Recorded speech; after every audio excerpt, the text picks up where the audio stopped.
Shabbat shalom, everybody. That's rock and roll. Time to rock and roll. We're going to get this thing in. We had a heck of a class this morning, man. That was really an amazing class. What you think, Ema? Yes, it was very real. Yeah. It was a real class. Commander Chief was on this thing, wasn't he? Okay, and he was, yes. Yes. He dropped a lot of jewels. He might have hurt some people's feelings, but he did really great. Yeah. What you thought about it, Sister Aisha, what you thought about it?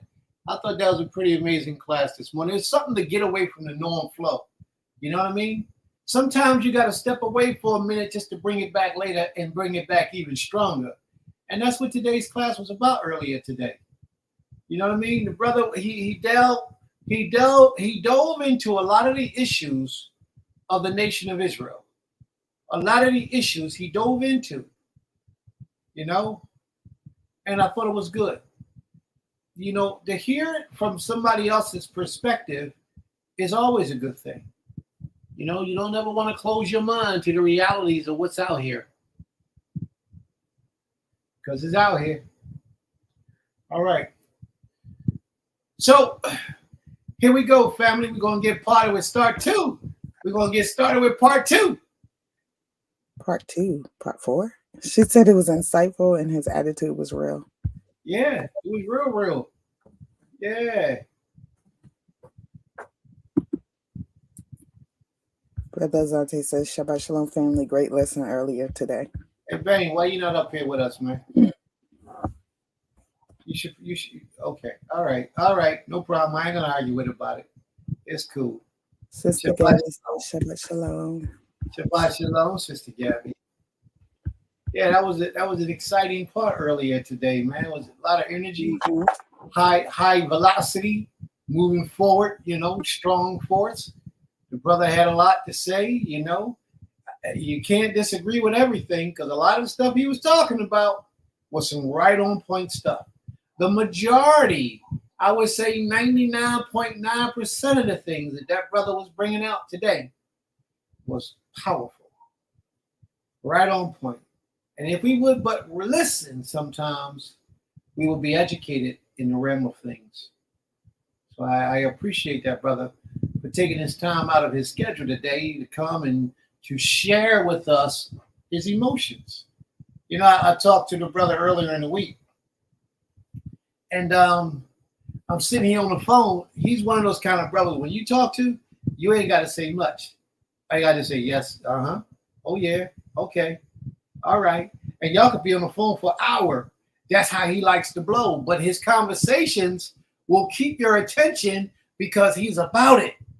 You know what I mean? His talk and his energy is so live. You can just sit on the phone and say, all right. Oh, yeah, I got you. And you will be, through the whole conversation, you will be fulfilled at the end of that conversation because that's just how he flows. That's just his energy. So when I was talking to him earlier, I said, you know what? You would be good to come on the class today and teach, do a little presentation for the family. I think the family will value so much from you. They will get so much out of you coming in to express your emotions. And that's exactly what he did. Came in and expressed himself and did a great job doing so. What I like about it is that he said a lot of the things that a lot of us are afraid to say. Or just don't say. We just look over it or bypass or skip it. But he didn't have that fear. He talked about anything and everything. You dare hear him say sometimes, oh, I don't want to talk too full. I don't want to be too straightforward. But bro, you was already, well, I hate to see how he would be if he took that filter off. Well, actually, I do know because I hear him on the phone sometimes. That filter don't be on when we be in private conversations. He be giving it up. Yes, well, right. I mean, the filter was barely on today. That's what you think until you hear him in a private conversation. He cuss like a sailor. No sugarcoating. That's he don't do that either way. He don't do no sugarcoating. You right about that, sis. All right, family. It's 4:05. Okay. Somebody heard the call. It's 4:05. We're going to get started. We're going to get moving in the right direction. May the Most High be praised from everlasting to everlasting. Again, our prayers go up for our brother who is not here today and his Isha. Our prayers go out for them, not that they're in need or bad or doing bad or anything of that, but just for protection, mercy, love, and respect. May the Most High be with our family. Shalom, shalom. So let's get started, family. Y'all know what we do around the 4 o'clock hour. We open up our class and we give thanks to the Most High with a commandment. What's the word for commandment in Hebrew? Mizot. Commandments. Mizot.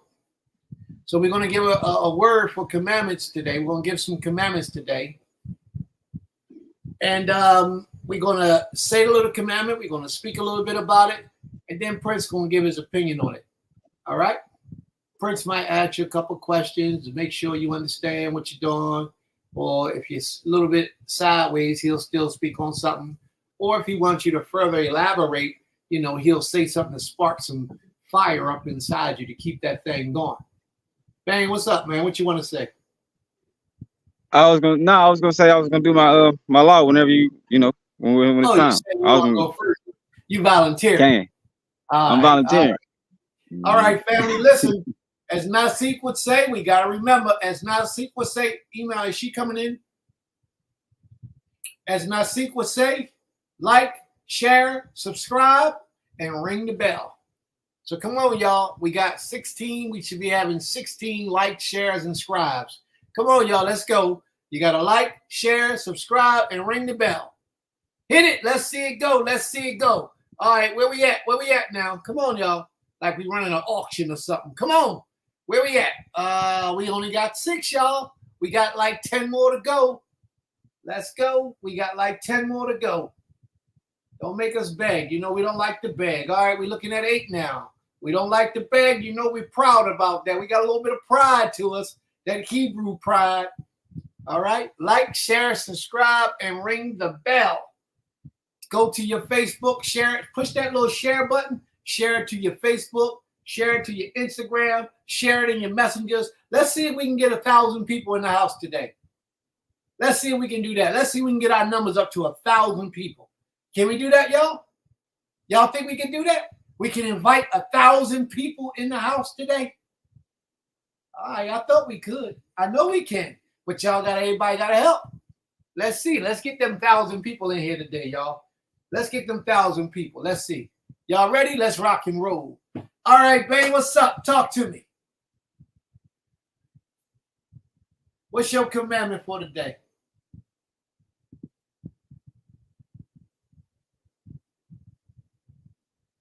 Oh, he got dropped. I guess that was his commandment. Leave and let leave. All right, Imam. You want to take the floor, please? I don't have my commandment yet, but wait a minute. Hold up. Wait. Mm-hmm. You see that title in the front of your name? That says princess.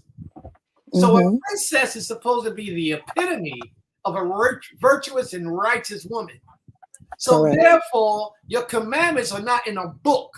Your commandments are in your heart, in your mind, in your mind, in your mind. That's where your commandments are. You don't need a book to pull out a commandment. Let's see. Look at her still peeping. She looking down at that book now, ain't she? Yeah, because I don't want to keep giving the same law. All right, go ahead. I'm listening. What's your commandment for the day? Bang, go ahead. It's your turn. Okay. Can y'all hear me and see me right now? We can hear you and see you. Okay. All right. So my law, because I got it written down. We just got straightforward my words.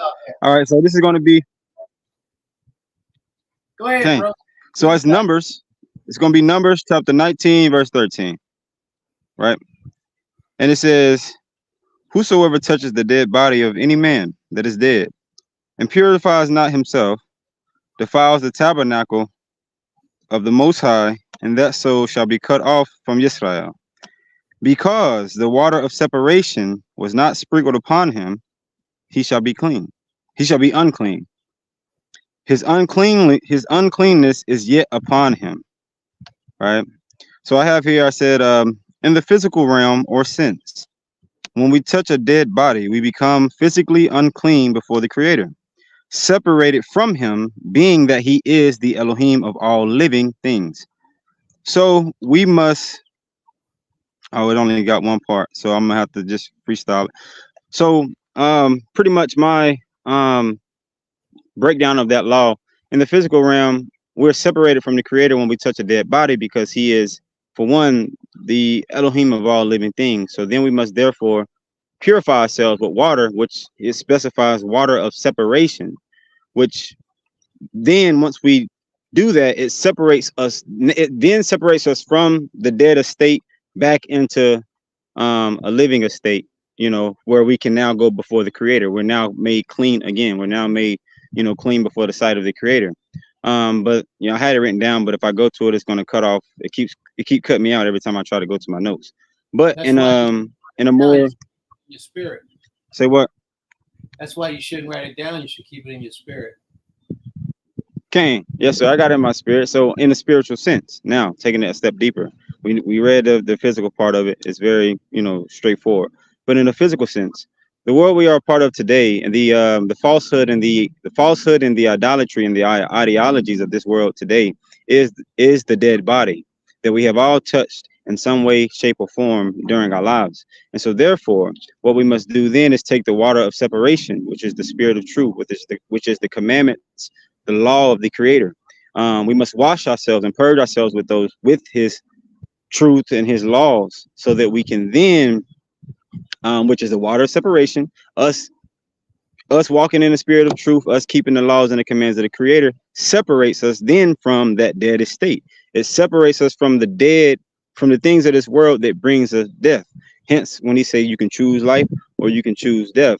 But like I said, the falsehood, the ideologies, the idolatry, everything that is of this world is the dead body, and we have all touched this dead body. So now we have to separate ourselves from it, purify ourselves with the water of separation, which is the spirit of truth, the commands of the Creator. And then once we do that, we can now be seen or reconciled or, separated from the world, but now joined back to the Creator, which is the King of life, which is all, living things. We're now put back into a state of living, and now, fulfilling the will of the Creator, which is for us to be separate or set apart from the rest of the world, which is that dead body, which is that carcass that lays around, And so that's my law for today. And Zehu. All right. May the Most High be praised. All right, we got a couple questions for you. Okay.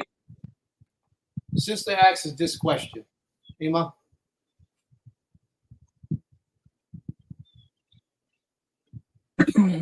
Sister Aisha said, what would be considered waters of separation?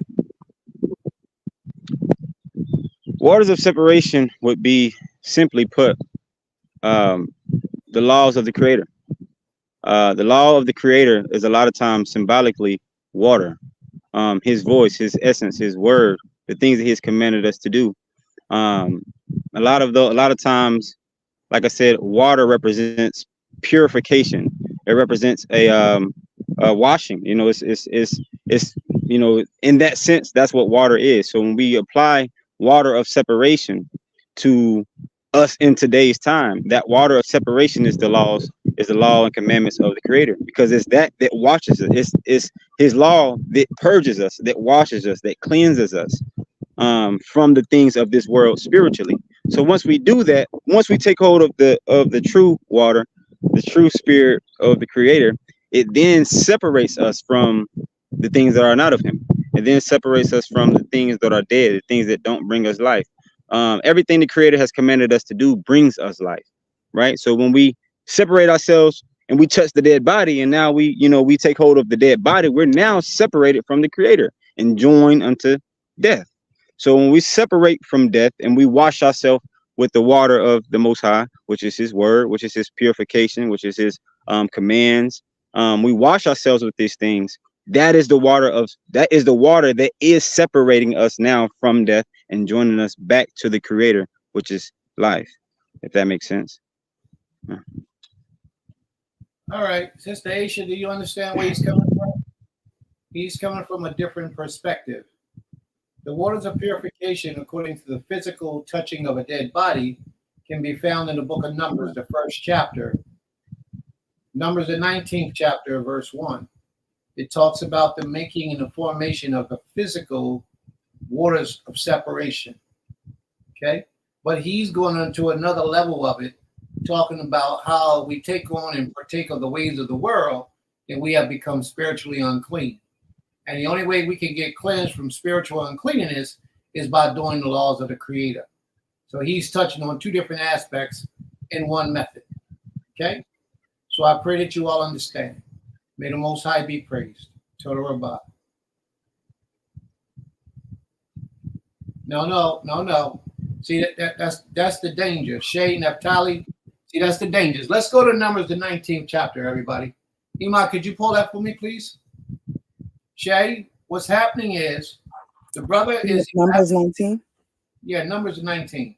The brother is elaborating of a physical uncleanness that affect your spiritual uncleanness. And he's elaborating how you can clean your spiritual uncleanness. And now we're going to talk about the physical one that the scriptures is talking about. But although when you clean your physical one with this water separation, you're also cleaning your spiritual one.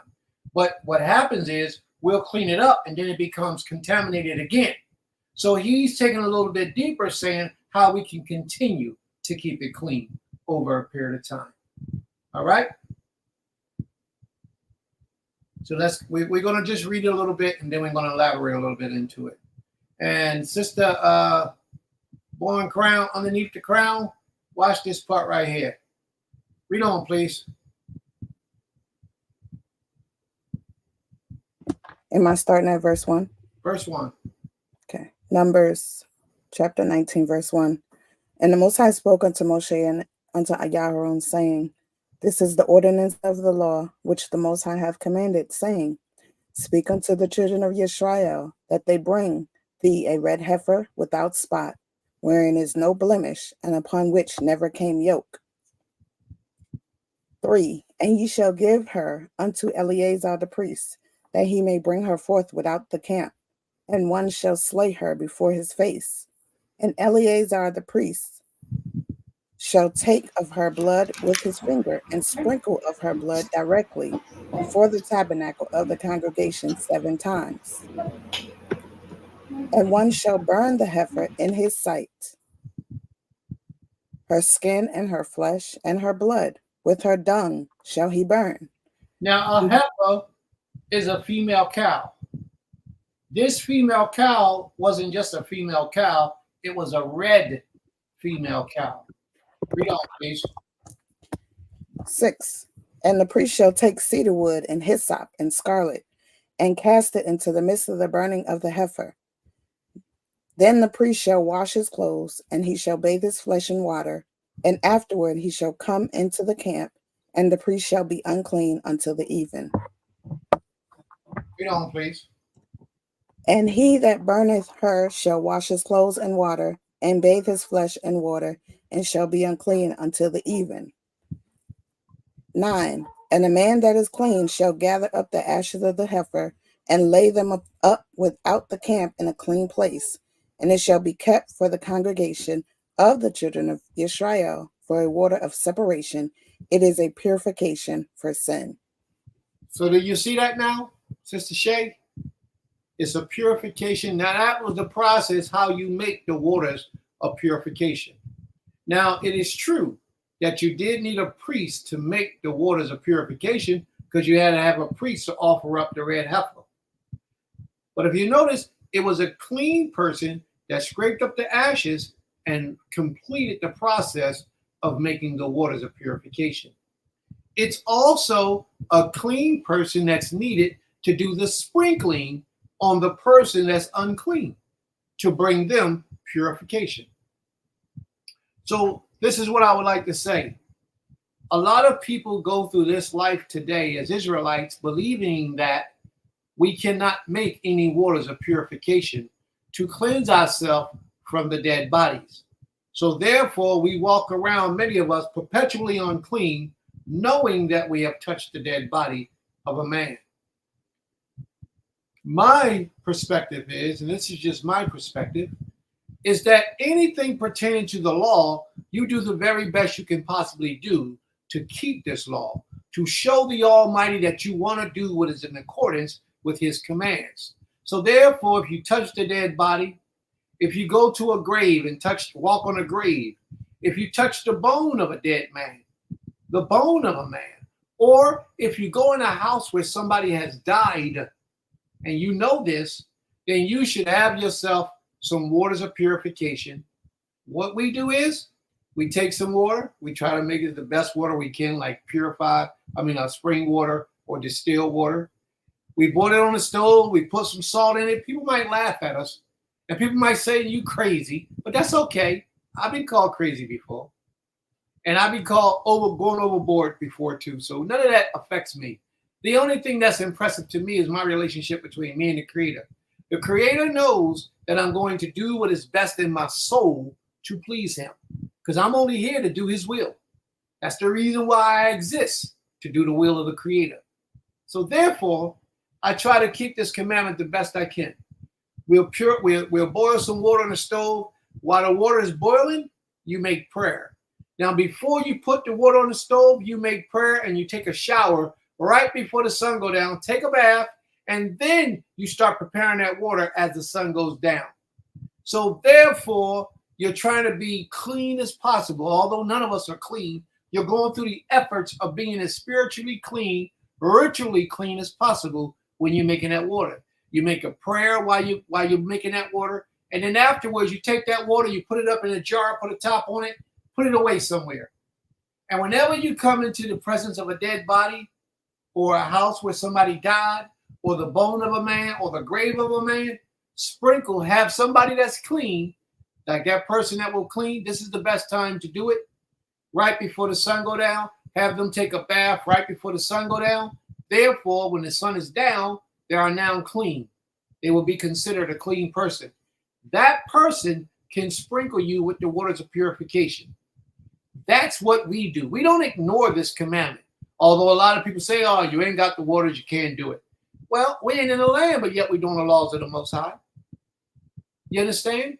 We keep in the Shabbat today, and we're not in the land where it was prescribed to be done for, although it also says throughout all your generations and all your dwellings, you're supposed to keep his laws. So, therefore, we do the very best we can. Well, you ain't got the waters of purification. Well, you can't commit adultery either. You know, you shouldn't be having intercourse with anybody that you're not married to either. See, these are all laws of the Creator, but we can all find exceptions and reasons why we can't do those things. But yet the waters of purification, we want to say, well, we ain't got the water, so we can't do it. To me, that's just a cop-out, or it's just something that you hadn't learned in your upkeep, in your upbringing in the nation, so therefore you don't do it. But it's okay. I don't hate you, I don't dislike you, and I don't disagree with you. Whatever you choose to do, that's between you and the Creator. Me, I choose to do everything that I can possibly do that I'm aware of to please this King. All right? So, yes, taking hold of the law can keep you clean. That's absolutely true. Hold on to that law. Do the very best you can possibly do. It don't mean you're going to be perfect. It don't mean you're going to be without error. But it means that you're going to do everything you can do to adjust your behavior to fall under the auspices of serving the King, the Creator of all creation. That's what we have to keep in mind. All right? So that was a very good commandment. Thank you for bringing that out. I pray that I haven't left anything out. May the Most High be pleased. Toda Rabbah. Shalom, shalom. Iman, did you make your commandment yet? Can't hear you, Iman. I haven't done it yet, but I can. Oh, you found it? Yeah, but I'm feeding the baby. So do you want to read some of the verses? All right. Sister Ayana, Shabbat Shalom, Sister Ayana. I just wanted to welcome you in, sis. And just to acknowledge you. May the Most High be praised. Toda Rabbah. And in this portion of our day, sis, what we do is we give a commandment to the Creator. We give a commandment out of the book of the law, but you can't say any of the 10 commandments. We call them the baby commandments. You have to say some of the other commandments and present that as your case. All right? May the Most High be praised. Sister Shadia, would you be ready? Yes, I'm ready. Sorry. All right, sis, you got the floor. So, the commandment that that I would like to speak about today is the Shema, and the Most High says, "Well, goes, Hail Israel, Jehovah Eloheinu, Jehovah is one, and you shall love Jehovah Eloheinu with all your heart, with all your soul, with all your might. And these words which I command you this day shall be upon your heart. And you shall teach them diligently to your children, and shall talk of them when you sit in the house, when you walk by the way, when you lie down, when you rise up." Now, the reason why, I mean, there's more to it, of course, but that part, talking about the Most High God, is an everyday thing, and or practice. And the reason why I chose that is because I use the Most High, like I rely solely upon the Most High in terms of to gain understanding with certain situations. There's issues within our nation that people speak about, and I tend to refer back to the Most High, what was commanded upon us, because I feel like the commandments that the Most High gave us is applicable to everyday life. But I was told by somebody that nobody wants to hear about the Most High all the time, and this person is somebody who identifies themselves as an Israelite, and they keep law.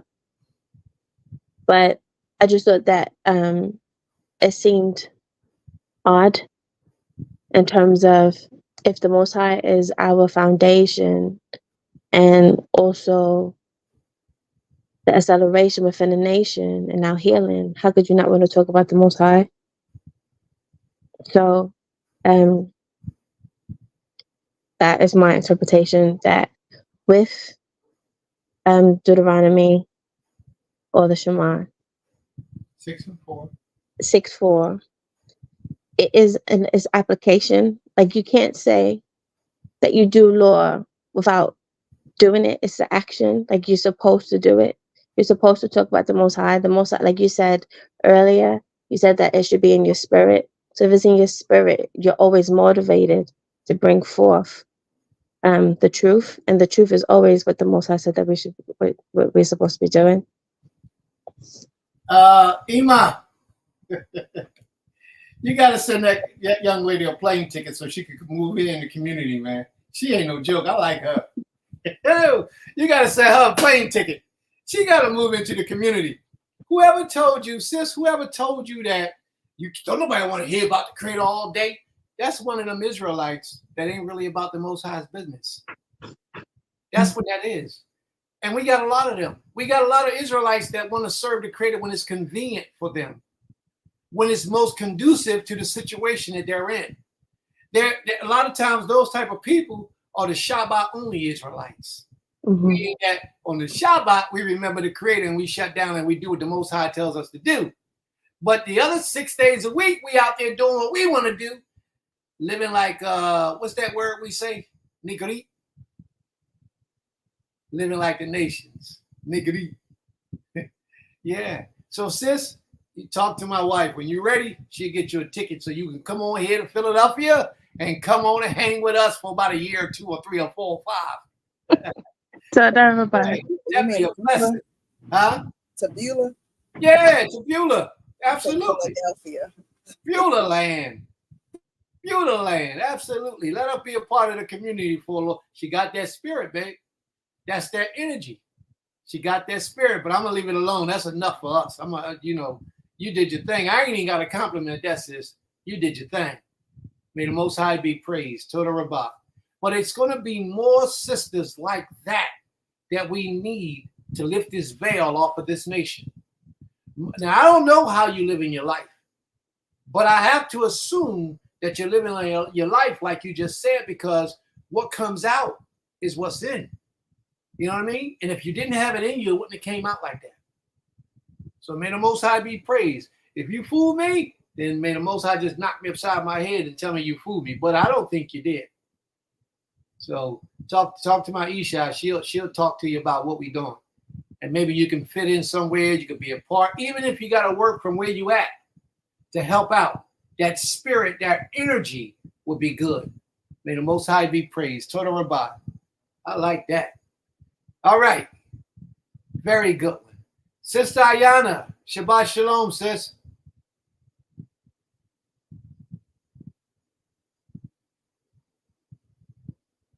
Okay, she might not be present. Sister Ayana? All right. Ima, can you go down the list and give us some, do some of the readings for us, please? Point of Sakari's law can be found in Deuteronomy chapter 8, verse 7. I can read it. 1 second. And her law reads, "For the Creator, thy power bringeth thee into a good land, a land of brooks of water, of fountains and depths that spring out of valleys and hills." So she said she's gratefully that she seeks to maintain. She said gratefully she seeks to maintain. I'm not sure what her explanation is, though. All right. May the Most High be praised. Total Rabbah. And but yeah, May the Most High be praised. only law. That's the only person that put a law in right now. That's the only person that put up a law. Yeah, but I'm ready to do mine, I guess. Oh, you ready? Okay, go ahead. It's your turn. Do your thing. Say your law. Okay, my law comes out of. Ima, I can barely hear you. Well, My apologies. hold on. It's hot. I have the air on, so I'll just come closer. Yeah, that's better. Okay. What a blessing it is to be able to cut the air on. Oh, gosh. My law comes from Deuteronomy chapter 24, verse 17. "Thou shalt not pervert the judgment of the stranger, nor of the fatherless, nor take a widow's raiment to pledge. But thou shalt remember that thou was a bondman or bondswoman in Mitzrayim, and the Most High thy power redeemed thee thence. Therefore I command thee to do this thing." So what I understood from that law is more of perverting judgment, meaning to judge a situation in unrighteousness, to not hear the matter out in righteousness, and to basically, like, I look at you and say, oh, well, you look poor or you look like this, and I judge you based off of that. That's a perverted judgment, because you're using your perception of someone, but not actually facts or truth, to judge someone, not even by their true character, just by what you think it is, by what your eyes are telling you, which, and sometimes it's not true, especially for a person as in what we're talking about. It says a stranger or the fatherless, or even it says taking a widow's raiment to pledge. Taking a widow, like if that's all she has, and you take what she has left of her to pledge to, from what I looked up in the Hebraic understanding, that means to take something, defile it, or to misuse it. So I just see that the Most High is telling us to be mindful of how we treat others. And he follows that up when he said, "But thou shalt remember." So when he tells you to remember, he's basically telling you, pay attention to how you were, or how when you were a bondsman or a bondswoman, and how you were treated, and remember how you were treated. Do you want to treat someone else like that? So, being mindful of who we are, where we are, what our job is, and then, executing his laws, statutes, and commandments righteously. All right. What a comeback. What a comeback. All right. I like the fact that you went and looked it up, but then when you elaborated, you explained so much about that commandment. You try not to leave anything out, and that was good. That was a plus and a positive. May the Most High be praised. To the Rabbah. Do we have any other commandments on the sideline, family? Anyone else want to post a commandment that y'all would like for us to read, or y'all waiting for the ultimate duel time? I think that's what they're waiting for. They're waiting for that duel time. We can get in there and talk. That's what I think they're waiting for. Ben, you want to open us up with a tefillah? Ken? Kane, I can. All right. May the Most High be praised.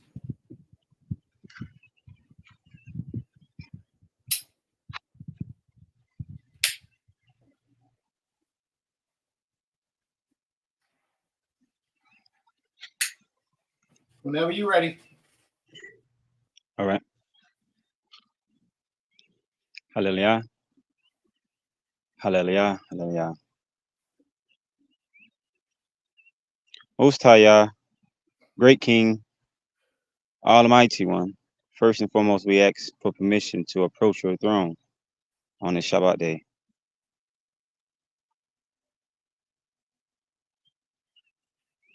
Most High Yah, we ask that you forgive us of our transgressions and that you make us clean before your presence on this day.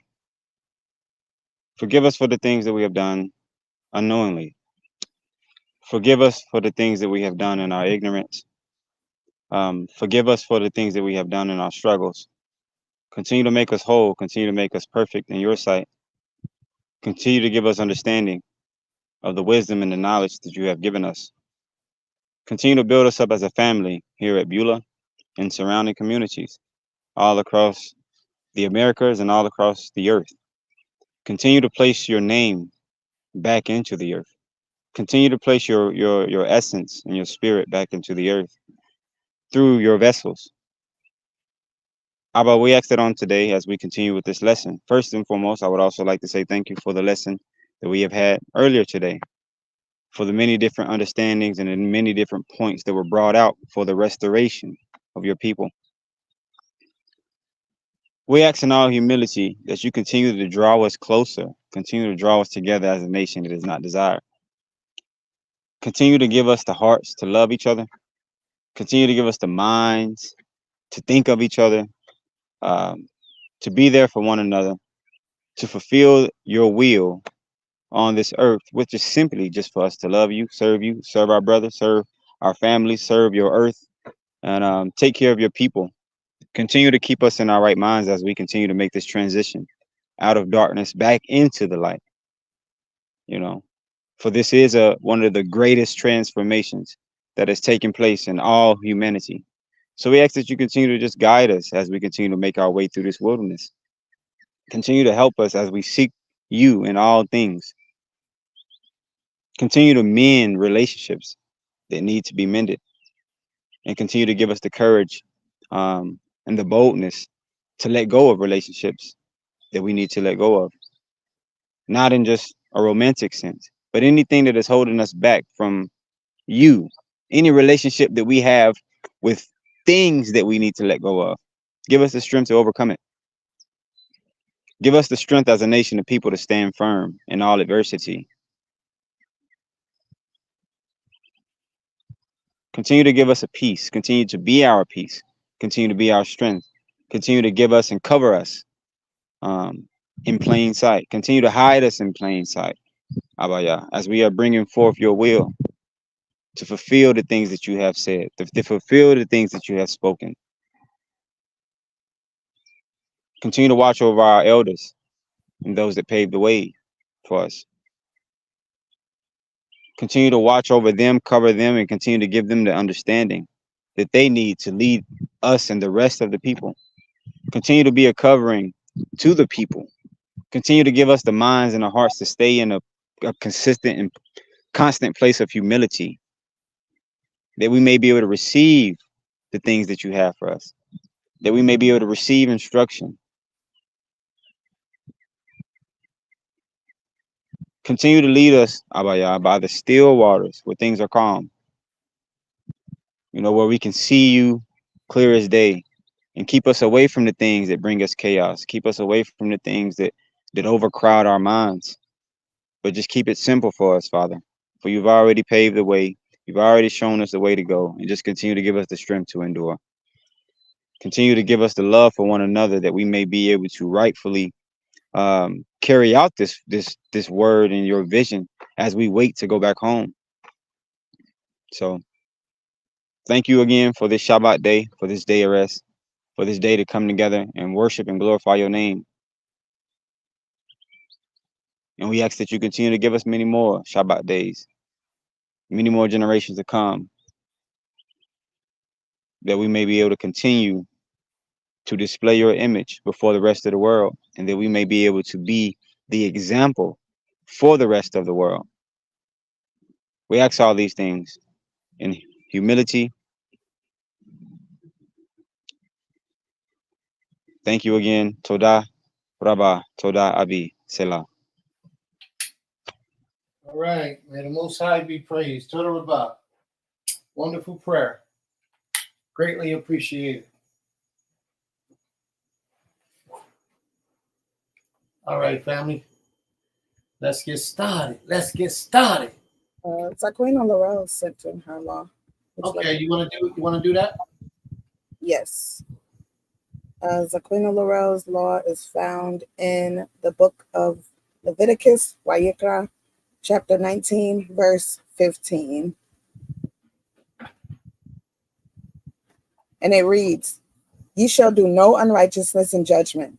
Thou shalt not respect the person of the poor, nor honor the person of the mighty, but in righteousness shalt thou judge thy neighbor." And she said, my scripture for today, not to favor a great man when trying a case. Judge righteously in all cases, not emotionally or by preference, but by the right rulings of the Creator, the Most High, with utmost respect and reverence for the Most High, our Creator. All right. May the Most High be praised. Toda Rabbah. Toda Rabbah. Toda Rabbah. All right. Okay, you did it already? Okay.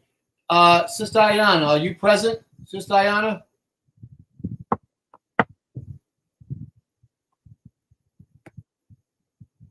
Sister Ayana?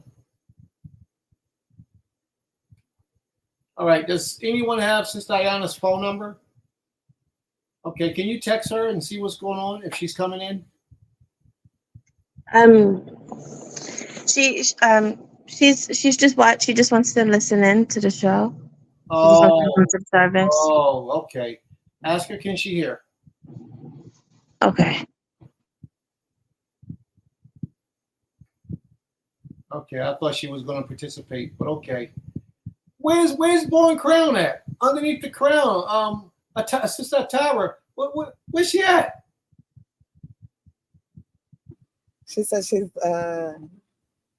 not coming on today. Oh, you gotta be kidding. You gotta be kidding me. How are we gonna do this? Oh, sister, underneath the crown. Come on now. We need more than two great minds. We need more than two great minds.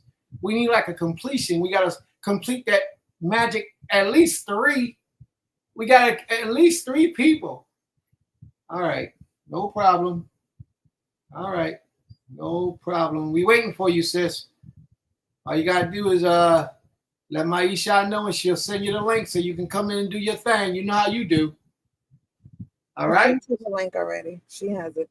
She already got it. All right. Well, what's the hold up, girl? Come on, let's go. All right, family. Before we begin, again, I'm going to rely on Nasik Shema. We need some likes, we need some shares, and we need some the bell. What else, babe? It was 4 things, wasn't it? Share, comment, comments. Yeah. subscribe. And some comments. Come on, y'all. Let's go. We get ready to get this thing started. The bell for notifications. That's what. All right. Anipo, Anilopo, Ata, Aki, Aki, Lo, Sham, Aki. Come on, hit that button, girl. Come on over here. You know you got that wisdom. Talking about you over here. You ain't over there. You come over here. Talking about she here. All right. All right. We're gonna go live now. Sister Sadia. How you feeling, Sister Sadia? Well, glory to the Most High. I'm fine, thank you. How are you?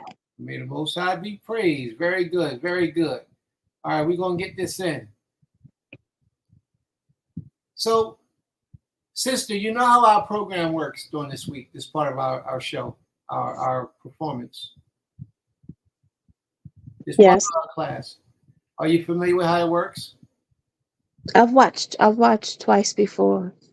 Only twice? Only twice. We've been on here all this time and you only watched twice? Well, I haven't heard of you guys before. You never, what? Oh, wow. You never heard of us? No. Oh, well, that got to change. Well, you got us now. So now you know where you can go on Shabbat. We start class at 11 o'clock in the morning, our time. I don't know what time it is there in England, but 11 o'clock morning, Eastern Standard Time, United States time, and then 4 o'clock in the afternoon, United States time. We're here every Shabbat, Creator willing. We'll be here every Shabbat. And this is what we do. The more you come in, you can get acclimated to how we do things, and you'll find your spirit increasing, your loyalty and dedication to the Creator increasing, your knowledge of the Most High increasing, and then one day you're going to turn around, you're going to look at somebody and say, let me help you up. And when you drop them jewels on them, they're going to say, wow, who's your teacher? And you're going to say, come here with me, right here to this room, Beulah Temple Kepharine. And they're going to be so amazed because you're going to be so sharp. Not that you ain't already sharp, you probably are, but it will increase so much more. May the Most High be praised. All right. So let's get started, sis. So what we're going to do is we're going to allow you the opportunity to ask some questions that you may have had, one question at a time. And then we're going to address the question. We'll have a little bit of conversation about it, and we'll try to figure this thing out. All right? Okay. So how about you tell us, what will be one of the questions that you have for the family today? One of the issues. Tell us some of the things that you don't like about Israelite men of color.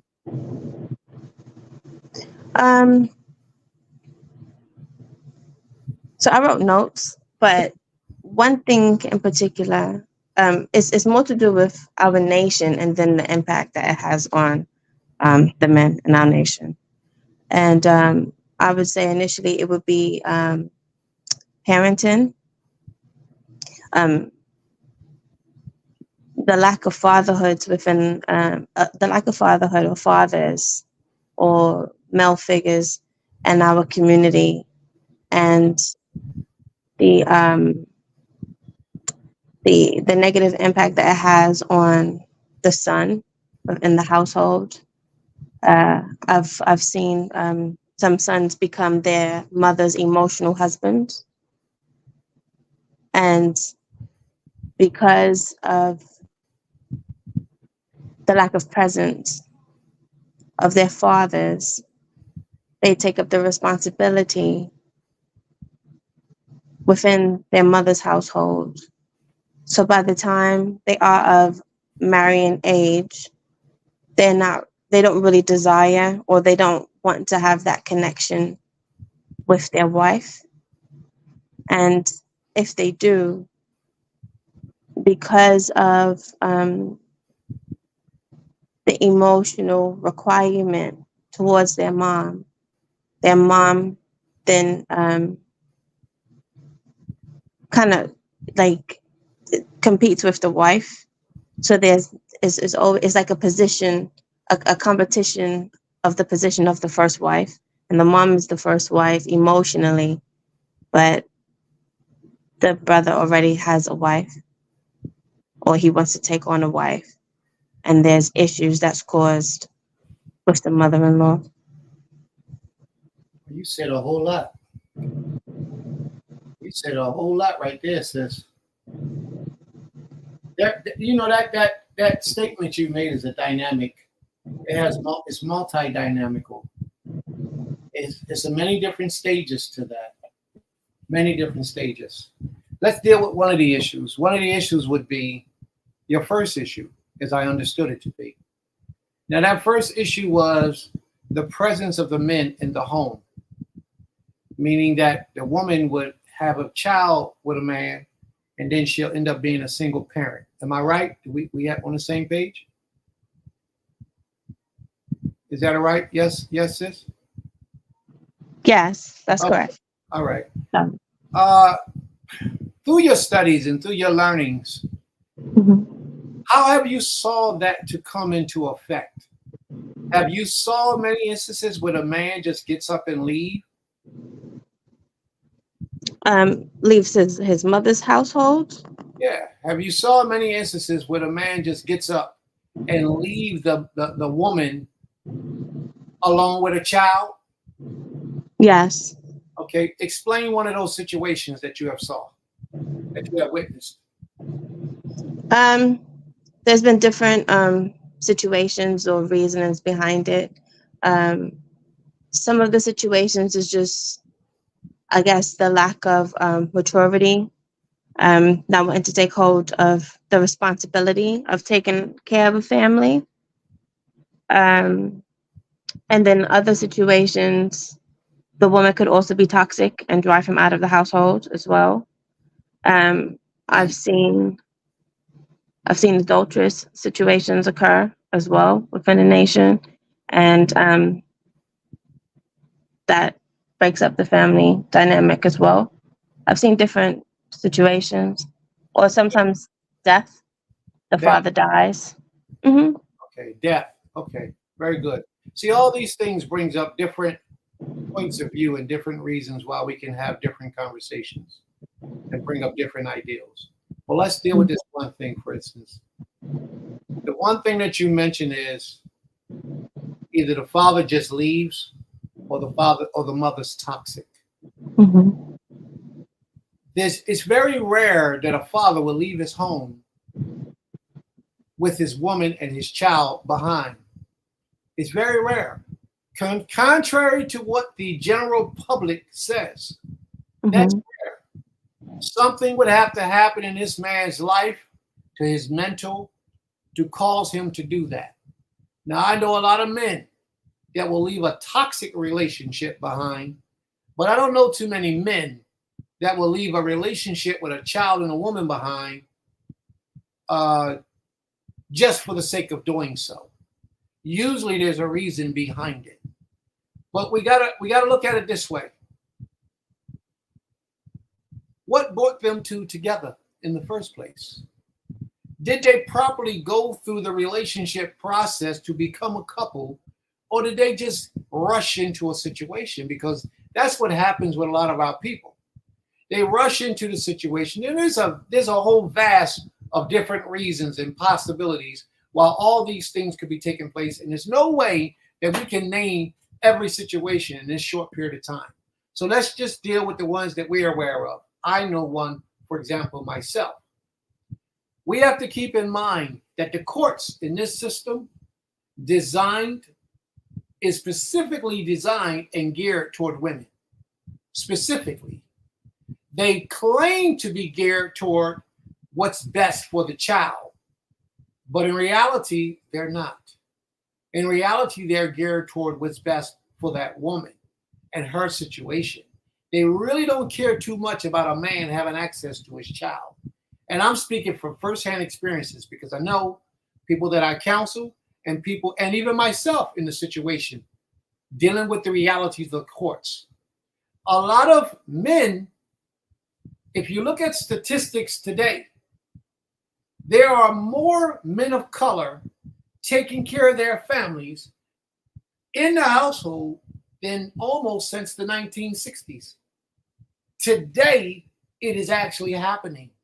We don't see it too often because they don't promote it as much. But there are more men that's actually taking care of their children and providing for their children than those that are not today. They are.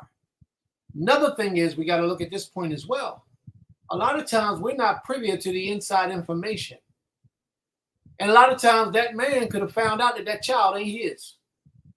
But want to spare the woman the embarrassment and not bringing it up to shame and just leave and just flee and just go. A lot of men are ignorant. They will bring about and embarrass the woman and put her on blast on Front Street. But some men don't. Some men are treated so, and I'm not trying to just defend the men. First of all, if he's a man, then he ain't going to do that unless it's a reason. But a male will do all types of things. A male and a man are two different things. Males are those guys who run around from women to women to women to women, sexing women, impregnating women, and leaving those women by themselves. That's a male. But a man is a one who actually covers a woman, provides for a woman, impregnates a woman, and then finds something ain't right, and he may step off for his own safety or for the safety of her. All depending on what the ramifications are around the situation. But the reality is that more men are taking care of their responsibility than those who are not. But when you get in the environment of a male, just a masculine person, the organ, the sperm donors, too many women are falling for the sperm donors. And that's sad. The sperm donor, a lot of those sperm donors use this. Well, if we have sex, we marry. You my wife if we have sex. And the woman believes it. And the woman lays down with him and give him sex. And they do that thing for a period of time. Until one day she ends up pregnant. And he's a coward. He runs. He flees. He gets out of the situation.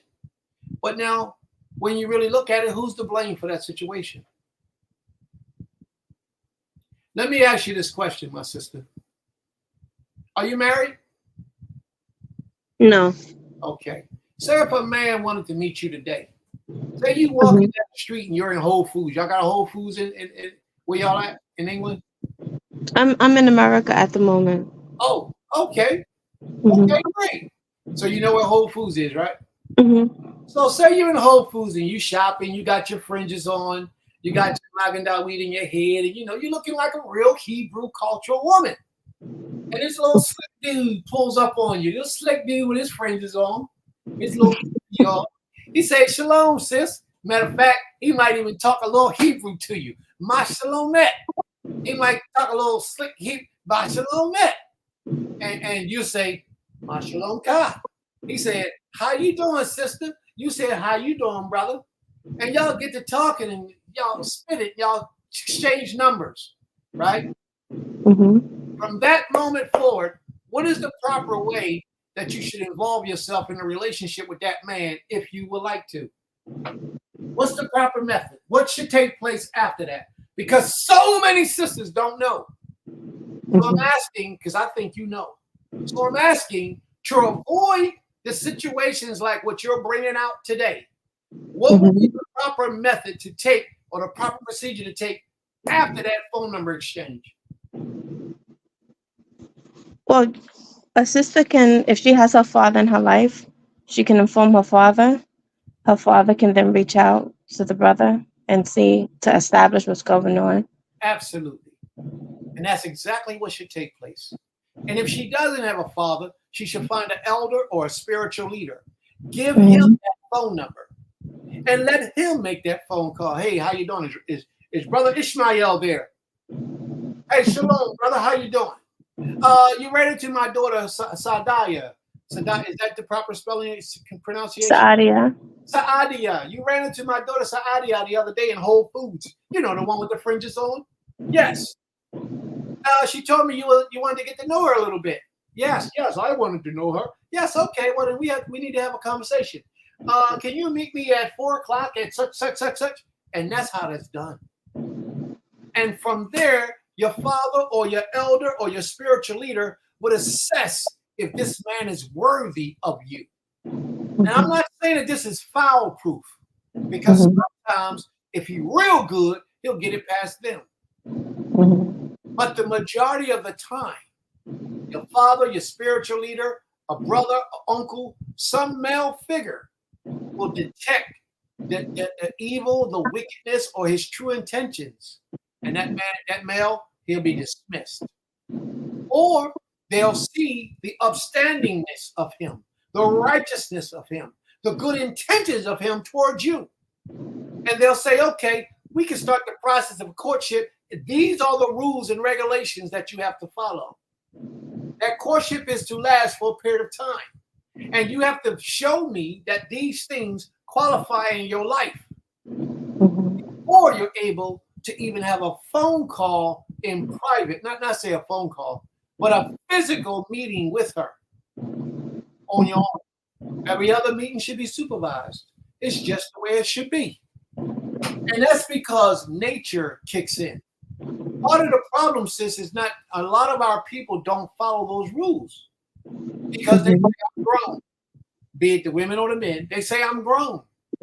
And grown people make mistakes because they get horny. And when you get horny, you end up doing things that you regret later, like having a baby by a bum. Yeah, then you end up being a single parent. Now you make that mistake 2 and 3 and 4 times where you ain't been married to neither one and they all got different daddies. Something wrong with you. You can no longer blame the male. Now you might make that mistake the first time, and I understand. You might make the mistake the first time, but you start making it 2, 3, and 4, and 5 times. Something wrong with you, and not. Don't look at all the males and say, "Oh, these males ain't no good." No, sis, something going on inside of you. You keep drawing out and act like you don't know how to do this, but you do. You just don't want to do it. Part of the reason because people don't want nobody telling them what to do. People don't want nobody picking their mate. I still believe, in my age, right? I'm 39 3/4. Hallelujah. 3/4. Go ahead. I've been 39 3/4 for the last 15 years or so, but 39 3/4, that's how I do it. But I still believe in someone picking a husband for you. I still even believe in somebody picking a mate, a wife for the man. Yes. So I believe in that as well. And my dad, I asked my dad if he could pick a mate for me. And my dad doesn't agree with that. He doesn't agree that that he should pick anyone. And obviously now that I'm in America, like I have a spiritual father that I do consult with. But before that time, when I first got here, I didn't have that kind of guidance. And I do feel like it is really important. And I feel like there are some sites that say that it's for Israelite marriages, but it really isn't, because everybody is still behaving as if no one's doing law, So yeah, I just wanted to chime in on that. Sorry. So let me understand this, because this point that you just brought out is very important, and I need to touch on it because a lot of people ignore this point. Is your father in this way of life? No. Okay. There are a lot of people who live this way, but yet they entrust their future in the hands of a man that don't live this way. Now, there's a problem with that. The hands of a man who don't live this way does not understand what's required for you. He can't possibly, because he don't have the relationship, the spiritual knowledge, or the cultural knowledge to understand what's best for you. He'll end up getting you some pork eater and saying, well, he got a couple dollars, he got a good job, and he look pretty. Look at him, a little light-skinned red boy. Look at him with the curly hair, and think that that's what's best for you for those reasons. So you have to find a spiritual man that's in this law, that's walking this way, that has a relationship himself with the Creator. And you pass him that number. Somebody that you trust, somebody that you look up to, somebody that you wouldn't mind being married to yourself if you was a candidate for that individual. Do you understand what I'm saying? Why do I say that? because that type of person that you are, that you admire, that you respect, he won't lead you wrong.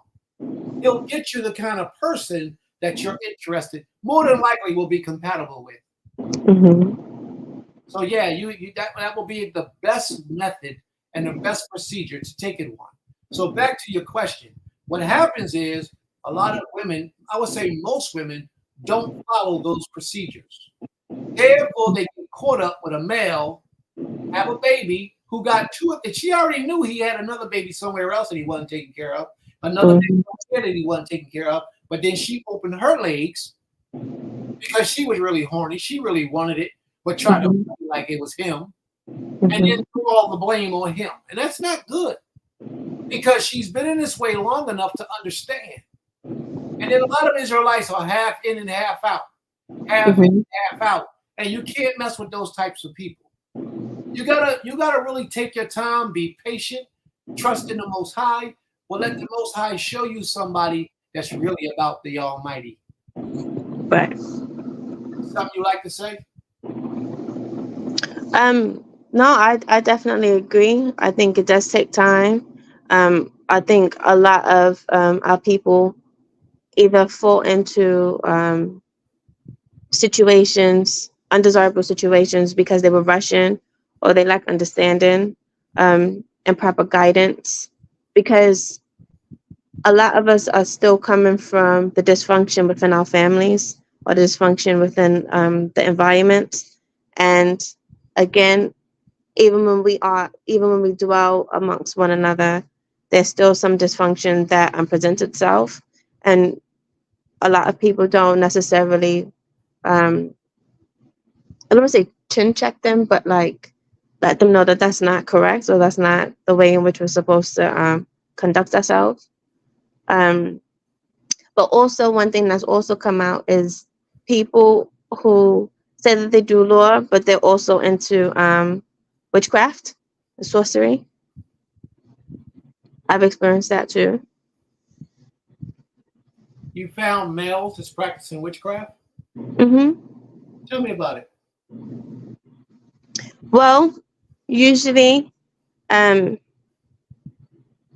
they practice witchcraft for financial gain. And what is it that you're calling witchcraft? Explain that first to me. Calling on spirits. Whoa. Really? I don't know any. You don't know any? And if I do, I don't know that I know them. Right. But that's the issue. Some of these people are well blended, and it's not something that is openly spoken of. But it does happen within our nation, both men and women. I'm sure it does. But let's get to the topic now. When you're dealing with that type of male, what happens? When you're dealing with that type of male, well, it's a dangerous situation to be put on, to be put in,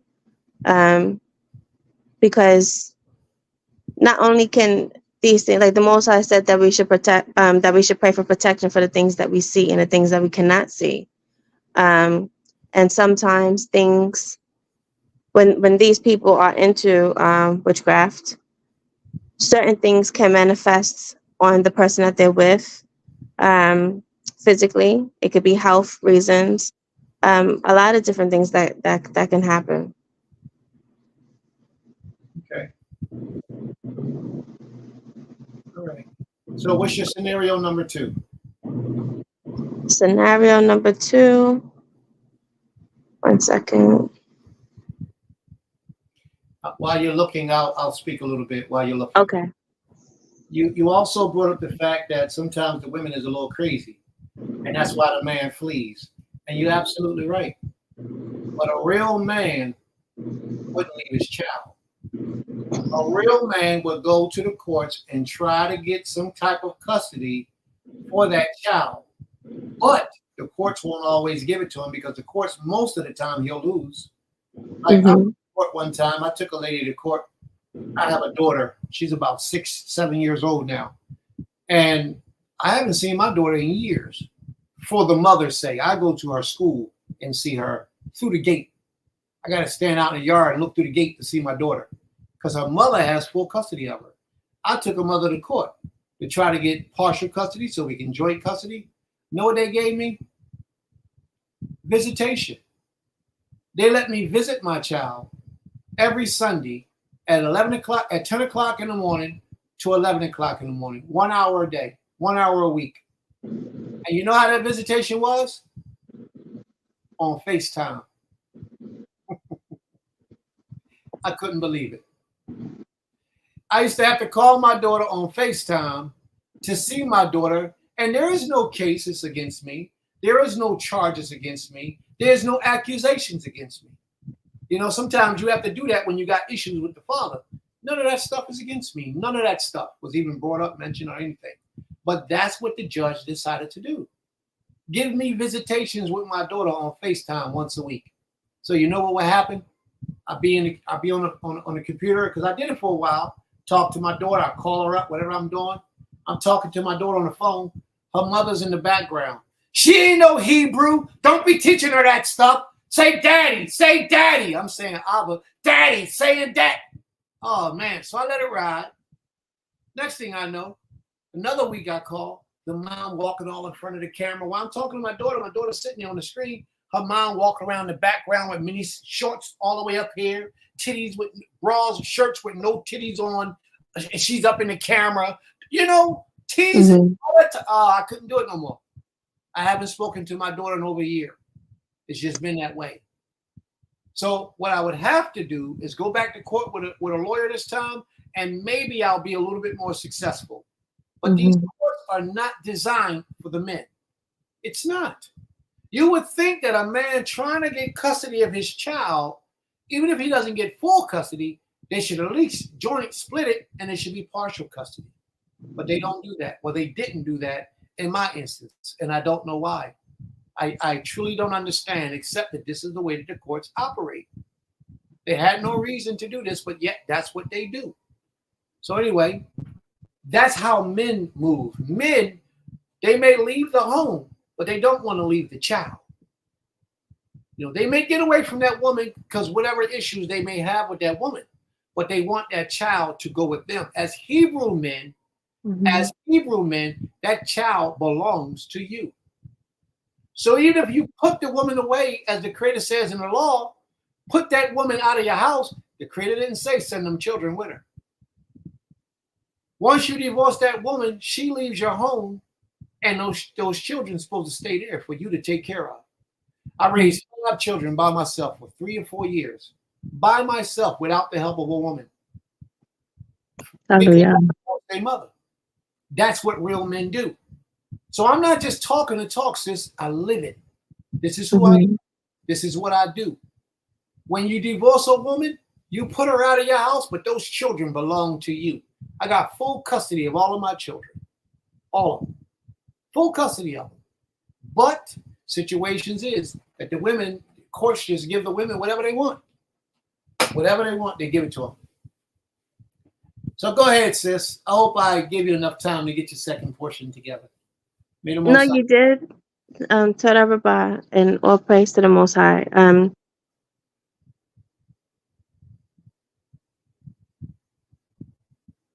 Saadia? Okay, there you are. I couldn't hear you. Well, go ahead. Oh, okay, sorry. I was saying that's one of the points that I had as well. That when brothers divorce their wives, they some of them have the habit of divorcing their children too. They put away the wife and their children, and then the cycle continues. Well, those are males and not men. Men don't do those things. Males do those things. But another thing that I would applaud every man to do, every male, get a paternity test. Get a paternity test to make sure that that's your child. Because a lot of times, it don't be the man's child. A lot of the times, it don't be the man's child. It be another man's child that untrustworthy woman claimed was that man's child. So You got to be careful about that. But all males, all men, go get a blood test and verify that that's your child on day one. Don't be fooled. Sis Diana, are you with us, sis? Shabbat shalom. Maybe she said she's just listening. Okay, no problem. Okay, my apologies, sis. Now, holy question. We want to go to Rapha Crown. Beautiful crown. Shabbat shalom. Shabbat shalom, beautiful crown. How are you? I'm well, Baruch Hashem. Wonderful, wonderful. What do you think about some of these questions the sister's asking? I mean, it's deep. It's really deep. But the unfortunate thing is not many congregations speak on these type of things. That's why it's like she said, the cycle continues. People don't want to touch on the proper ways of getting in a relationship and staying in a relationship. They don't want to talk about stuff like that because unfortunately, most men and women just want to go about it through the back door because they are horny, like you said. They don't want to go about it the proper way. And most people that do it that way, they don't want to be held to be responsible of taking care of a family. So it's unfortunate. It is. It's sad. So what's one of the questions you have, sis, that you would like to bring forward with us today? Well, so I've never asked this question to you, but I have posed this question and I've gotten various POVs. What makes a woman and a man married? Now, I know what I was taught. I know what I was taught from my father. May his memory be blessed. He would love to speak on this conversation. And I know what I was taught throughout the years from different congregations. So I want to hear from your perspective. What makes a man and a woman married? What makes a man and a woman married? That depends on what part of the marriage you are talking about. I'm talking about marriage, right? I know, but there's different parts of a marriage. So let me explain. One thing that makes a man and a woman married is a covenant before the Creator. That's one aspect of it. A covenant before the Almighty saying, this is my wife, and you saying, this is my husband. But where a lot of people make a mistake, and I'm going to jump on this for a moment. This is where a lot of people make a mistake. In Hebrew, Isha, which means wife, means my woman. Okay? And in Hebrew, Ish means man. So if you're married to one, he would be your man. Do you agree with me so far, sis? Yes. Yeah. Isha means my woman. And well, I thought Isha just means woman. Well, it could mean woman, but it actually means my woman. Isha. So what happened to the possessive at the end of the word Isha? Yeah, you could say that, Ishi, but I'm saying in the vocabulary terms of it, Isha, if it's his wife, is Ishto. Ishto, Ishti means my wife, but Isha means woman, but it also means wife. Well, whose wife is it? It's my wife. You follow me? Yeah. All right. So now, today, we have what we call boyfriend, girlfriend. We had a man who was with a girl 20 years ago. He said, that's my girl. What does he say? That's my Isha. Are we right so far? Yes. All right. You got a woman who was married or in a relationship with that guy 20 years ago. Sex partners, it was just supposed to have been them two. And she says, that's my man. And what she's saying is, that's my Ish. You follow me? Yes. Not even understanding that according to Hebrew law, they're married. Do you follow me?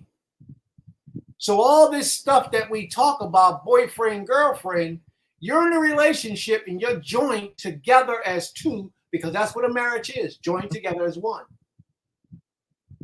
That's a marriage. So now 20 years ago, you actually had a marriage back there 20 years ago, y'all broke up. 5 years later, y'all beat each other in the streets again, y'all get back together again, and y'all want to have sex again, and y'all say, well, now you're my wife. Well, she was your wife 20 years ago, but you was just ignorant and you didn't understand that. So what happens is he goes and lay with her again after she done been with another man. That's a violation of the laws of the Creator. A lot of people don't like Prince because Prince teaches it as a fact. And that law is, if you had a woman years ago and y'all broke up, and then she been with another man since then, you can't come back later in life and say, hey, I want to marry you, and then take her for a wife again. Or as a wife for the first time in your mind, not realizing that you was already married to her years ago because you two was under a covenant between the two of you. That's a marriage. There are a lot of people today that are Israelites, claim to fear and serve the Creator, that are married to partners that they were once in a relationship with and had sex with, and come back later in life and reclaim them as a husband and a wife. Violation. So is that a marriage? That's one form of marriage. Yes. In my understandings, according to Torah, that's one form of marriage. Now, if you're talking about a righteous marriage, one that is upstanding before the Almighty, that is when you have a covenant between a man and a woman before the Almighty. You have that covenant between a man and a woman before the Almighty. And you have something in writing to verify that this is your mate. This is my husband. This is my wife. The man don't necessarily need it, but the woman needs it.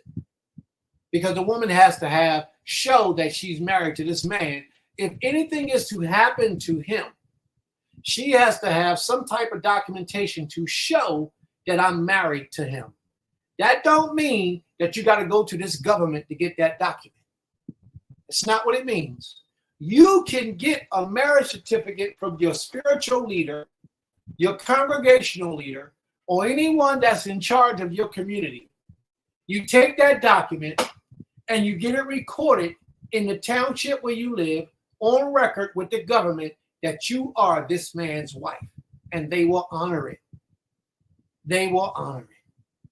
But you have to do it for the world to know. If anything happens to him and y'all married for a certain period of time, then you can collect those government benefits because legally you're his wife. Legally. And he can have 3, 4, 5, 6, 7 wives and have it all documented on the record so it can go, so it can be done. A lot of people say, no, Prince, that don't work. I had people say it to me before, but it works. The problem is most people don't even try it. Most people don't even try it. They don't even attempt it. But I've done it, so I know it works. And I know others who have done it, so I know it works. I have performed several services, rituals, spiritual rituals, and provided proper documentation, so I know it works. Okay? So that's a marriage that's bonding before the Almighty. But you two have, in order for that marriage to last, you two must become together as one. Meaning you work together, you build together, you live together, you harmonize together, and your spirits must mesh. All right, sis, does that answer your question? Oh, yes. I just wanted to hear from your point of view. Oh, okay. How did I do with Abba? You did well. You know, that's my man. All right. Mm-hmm. Sister Ayana has a question. She says, how do I know when I find a real man? Well, I want to hear some of the sisters, the intelligent sisters, speak on that. Ima, how will she know when she finds a real man?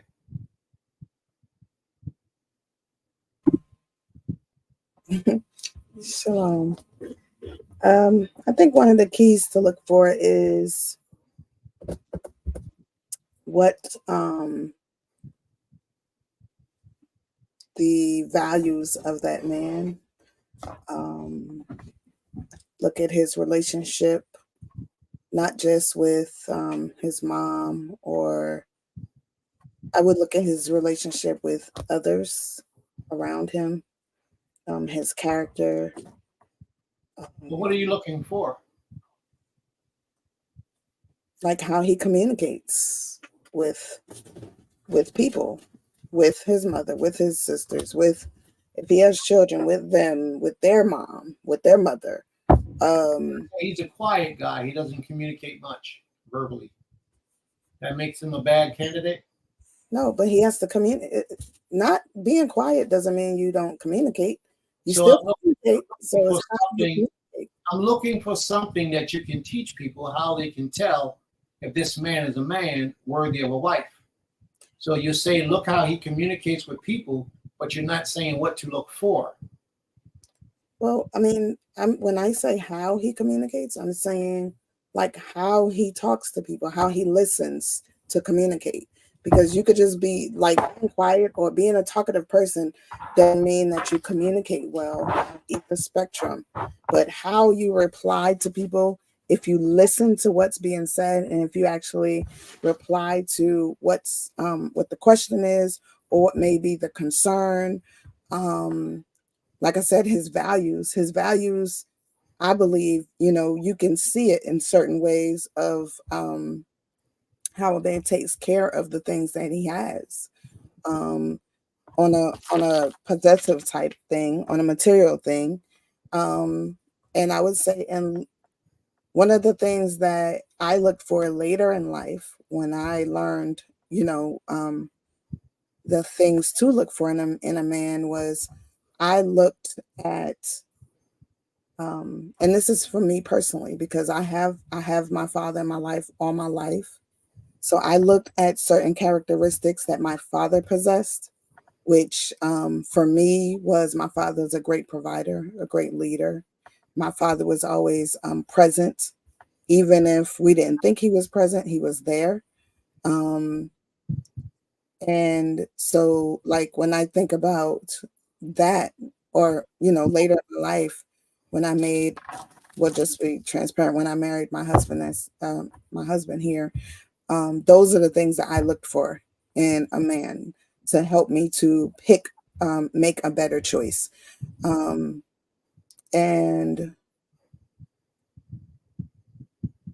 then I would say, what do people around him think of him? Because I think that's important. People sometimes say it doesn't matter what people think of you, but it does, especially if people around you are consistently in their lives, or going to be a part of your life. So, ask the questions, get to know his family. I get to know people's family because I have a big family, and I know it's important for me to see how you work in your family, how a man deals with his family, and what they think of him as a man, and not just, if they just sugarcoating it for you, but if they really can tell you, keep it real with you about who he is. So that's just my thoughts, my perspective on it.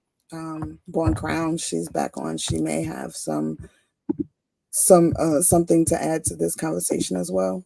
All right, bring her in. How do you tell if you got a real man? Oh, Princess Medaya made a very good point just now, with getting the perspective of other people that's around him. Because I could see him and all I see is hearts floating around his head. But if I go back and I dig deep into maybe even getting a background check, or even go into his neighborhood and seeing how he is with his immediate family, his relationship with his father, his mother, his children, if he has any, the people of his congregation, the people in his community, it's very important to know how he's looked upon by these people. So I think that was a very, very good point, doing that. Mm-hmm. Very good. May the Most High be praised. Torah Rabah. Also, I would like to add, how is he in his walk of life? Is he a Shabbat Israelite? Is he in front of the people? Is he a type of in front of the people type Israelite? But see him Sunday through Friday, and he looks like Joe Schmo. or he behaves like Joe Schmo, he acts and speaks like, you know, the average, you know, that tells a lot about who he is, you know, and that's something that you shouldn't want for yourself. You want to see him in his element 7 days a week, Mhm. you know. So those are two very important things to look for. If those two things are checked off, take it a bit further, you know. Do a courtship, but do a courtship under the auspice of an elder. You know, make sure that you have other people involved in this relationship, and it's not a hush hush relationship. Like, no, we don't want anybody to know we're together. We're just going to try to, you know, work things out. So I definitely agree with, you know, using these 3 steps, and prayer, of course, out of all, you know, prayer of all, and just watching him. Okay, and I agree with Crown, with Born Crown, my sister Born Crown. I was gonna say that too. Prayer is like the first thing you should do before you even look at everything else and hear everybody else's words. I would go to the Creator and pray and ask the Most High to give you, to let you know, like, okay, is this person, you know, show me or enlighten me or give me a sign, something, because the Most High is going to hear that. And he's, you know, if you and him, if you really go to him in a manner that you are seeking him and truthfulness, he's going to give you the answer that you seek. But the key part that I know my sister Born Crown agrees with is you got to listen to what the Creator says. No matter what everybody else says about him, the Creator is going to tell you going to give you the absolute. His, you know, people around him, like I said, that you got to make sure that he's not surrounded by people that just are yes people that just going to tell you, oh, he's a great man because he told them, oh yeah, I'm bringing this girl around, you know what I'm saying, put in a good word for me or whatever. So the biggest thing is listening to the Creator. And like she said, all the hearts are going around in your head. You got to be able to put that aside and hear the Most High's words, hear what the message is, especially if you prayed and asked for it, because he's going to tell you the truth and he's going to show you the signs. You just got to be for that. I'm sorry, go ahead, Bob Crown. No, I wanted to touch on what Sister Ayana put in the chat, if that's okay. Yeah, I can't see the chat right now because my screen is frozen. So go ahead, do your thing. Okay, so the first question she asks is, what if he doesn't have people close to him, or you don't have access to that? Mm-hmm. What if he doesn't have? Mm-hmm. Yeah, that's what she asked. What if he doesn't have people close to him, or you don't have access to that? To answer the first part, he didn't just live in a bubble. He didn't just live in a bubble all his life. So he does have people close to him, whether it be his own immediate family, whether it be people he worked with, community. He has people that's close to him or known of him. If you don't have access to that, we can go back to what Prince advised us to do and get an elder involved, you know, to help guide that courtship. The second question is, what if his family and friends don't want to meet you? That's a red flag, because it poses 2 questions. What if they want to meet you because they're tired of him bringing so many women back to back? Hey, this woman and this woman and this woman and this woman. That's a good point. Right. Or they could just not be willing to accept this way of life. So it's a lot of things that you really have to consider, and to make it all easy, just get an elder involved. Get an elder or somebody from your community or his community, if he has one. If he doesn't, gets an elder involved, because that will help, you know, with all of these questions that we may have. Very good, very good. May the Most High be praised. Sister Saadia, what would be your response to those questions, that comment? Well, I definitely agree with what Princess Madaya and Occult Rafa Crown said, in terms of prayer, ensuring he has a relationship with the Creator, definitely watching diligently. Also, him being out in the community and the community having positive things to say about him may not be a true reflection of what he is behind closed doors. But even watching consistent, like, is he consistent? Is he consistent in the things that he does? Does he actively work towards the goals that he says that he has as well? So you have to really watch his actions. Now, you all are talking all this big ball stuff, right? And I hope that you all are hearing what you're saying. You know, I hope that you all are paying attention to what you're saying when you're not under the love eyes, the hearts and the angels and the googly eyes. You're not under that pressure. So you're speaking with a rational mind. But when your turn comes, go back and watch these videos and say, you know what? I got to put this brother through the test. Let me say this to you. And I didn't hear anybody say this, but this is what I teach. You marry for purpose. You don't marry for pleasure. Mm-hmm. So you ask yourself, what purpose does this individual serve in my life? Especially as a man. As a man, and you're about to take a wife, you have to ask yourself, what purpose, or am I just being lustful? If you're being lustful, don't take a wife. Matter of fact, if you're being lustful, make prayer, go on a fast, and deny Satan what Satan is trying to get you to do. And that's what I'm going to just put it to you like that. You don't marry because you're horny, because you ain't got nobody to have sex with, because you ain't got nobody to wash dishes, you ain't got nobody to clean your house. That's not a reason why you get married. That's a reason why you get unlazy and get up and do it yourself.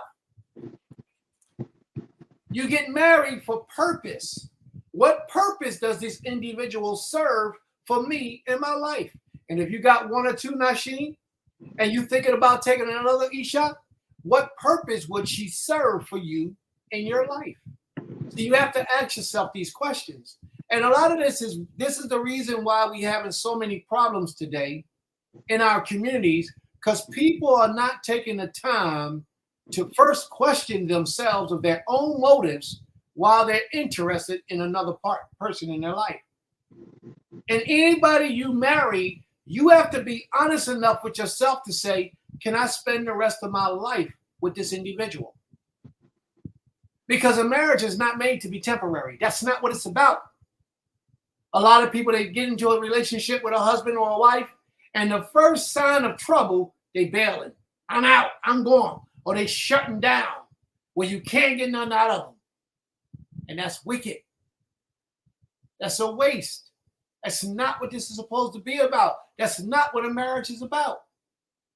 A lot of males, as soon as that women do one thing that he is displeased with, he know the law, and if she's displeasing in your sight, write her a bill and put her out of your house. The first thing she does, he's writing her a bill and putting her out of his house. And you say, yo, bro, why you release? She was getting fat. She started getting fat, so I gave her a bill. I didn't want her no more. And to some people, that's justification. You know, some men don't want a heavy woman. So to him, he says, well, she started gaining weight, so I gave her a bill and I put her out. She had to go. Did he give her the opportunity to get that right, though? Did he give her an opportunity? Did he work out with her? Did he teach her? Did he buy her a membership? Did he teach her how to work out? Did they stop eating all the poisonous foods that was no good for them? You know, how did you try to correct the problem before you dismissed her? See, because those things are important. Not enough men and males try to fix the issue before they just cast the woman to the side. And I'm sure that the Creator is not pleased with that. I'm sure he's not. We always got to try to fix our issues. Sometimes all you need to do is go and counsel with a spiritual leader who has some sense. Somebody who knows what they're on and what they're doing. Have a sit down with them. Pull them aside, talk to them, communicate with them. And they can guide your marriage in the proper way. But the point is, you got to listen. A lot of men, a lot of males don't want nobody telling them what to do. And then you got a lot of females that don't want nobody telling them what to do. And that's what causes a lot of our relationships to fail in this day and time. Arrogance and people wanting to be independent and don't have the knowledge of how to do this. I've been married now for 34 years to my first wife. 34 years. So I would think I have a little bit of experience to tell you how to do what it is that we need to do. I would think I qualify just from experience alone to be able to share this type of information. Over the years, I've learned a plethora of knowledge in dealing with keeping a marriage together. And that's all I'm sharing, my own understanding, tied in with scriptural references. I have a lot of answers to a lot of our problems, but a lot of people don't want to hear it. A lot of people don't want to come to sit downs like this and absorb that knowledge so that they can prevent from making mistakes that a lot of other people make. So, all right, my screen is still frozen. I really can't see who's all there. So let's go again. Saadia, is there anything else you would like to ask? Yes. So there's now a discussion. I don't know why there needs to be a discussion for it, but there's a discussion on social media about men being the prize. And to me, it sounds very feminine. And a lot of brothers on social media feel as though it's their wives' responsibility to work and take care of them. And I don't mean in terms of contributing to make sure the household is run properly or make sure that husband is well taken care of. I mean, actually go out, labor, work, earn money, bring them into their home. I wish you could have saw me just now when you said that. I wish you could have saw my image. Go ahead. I'm listening. Yeah. First off, sorry, I'm just going to rewind. So first, the woman is supposed to acquire her housing, right? Or her house, her property. Then she's supposed to bring him into the household. Then she's supposed to provide for him. She's supposed to provide shelter, raiment, monetary things for him, and as well as take care of the household. And God forbid, if they have children, she's supposed to take care of the children as well. And the comment is that the men are the prize because they take the reproach off of the women of Israel. Now, when I've asked them to show in scripture where it says that the Most High says that the men are the prize, it's crickets. Nobody can pinpoint where the male is the prize. So the Most High does say that he who finds a wife finds a good thing, and that it is the responsibility for the husband to provide raiment for his wife. Yes, she says she can go out and work as well. You know, it's not to say that he has to be the sole contributor to the household, but this idea is really feminine, and it just reflects the emasculation that's happened to our men during the transatlantic slavery. Because how are we in the year 2024 and this is the topic of discussion? Is it my turn? Yeah. All right. You ready for an answer? Go on then. All right. Yes, please. Do you have a dictionary or somewhere you can look up in the dictionary real quick? Yes. Look up the word prize. Okay. And tell me its meaning.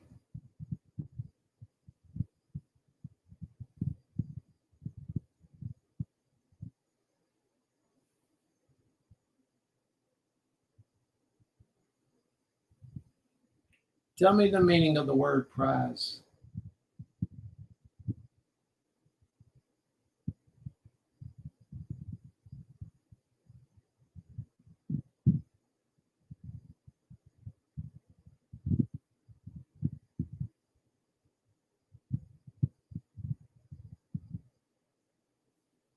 Have you found it yet, sis?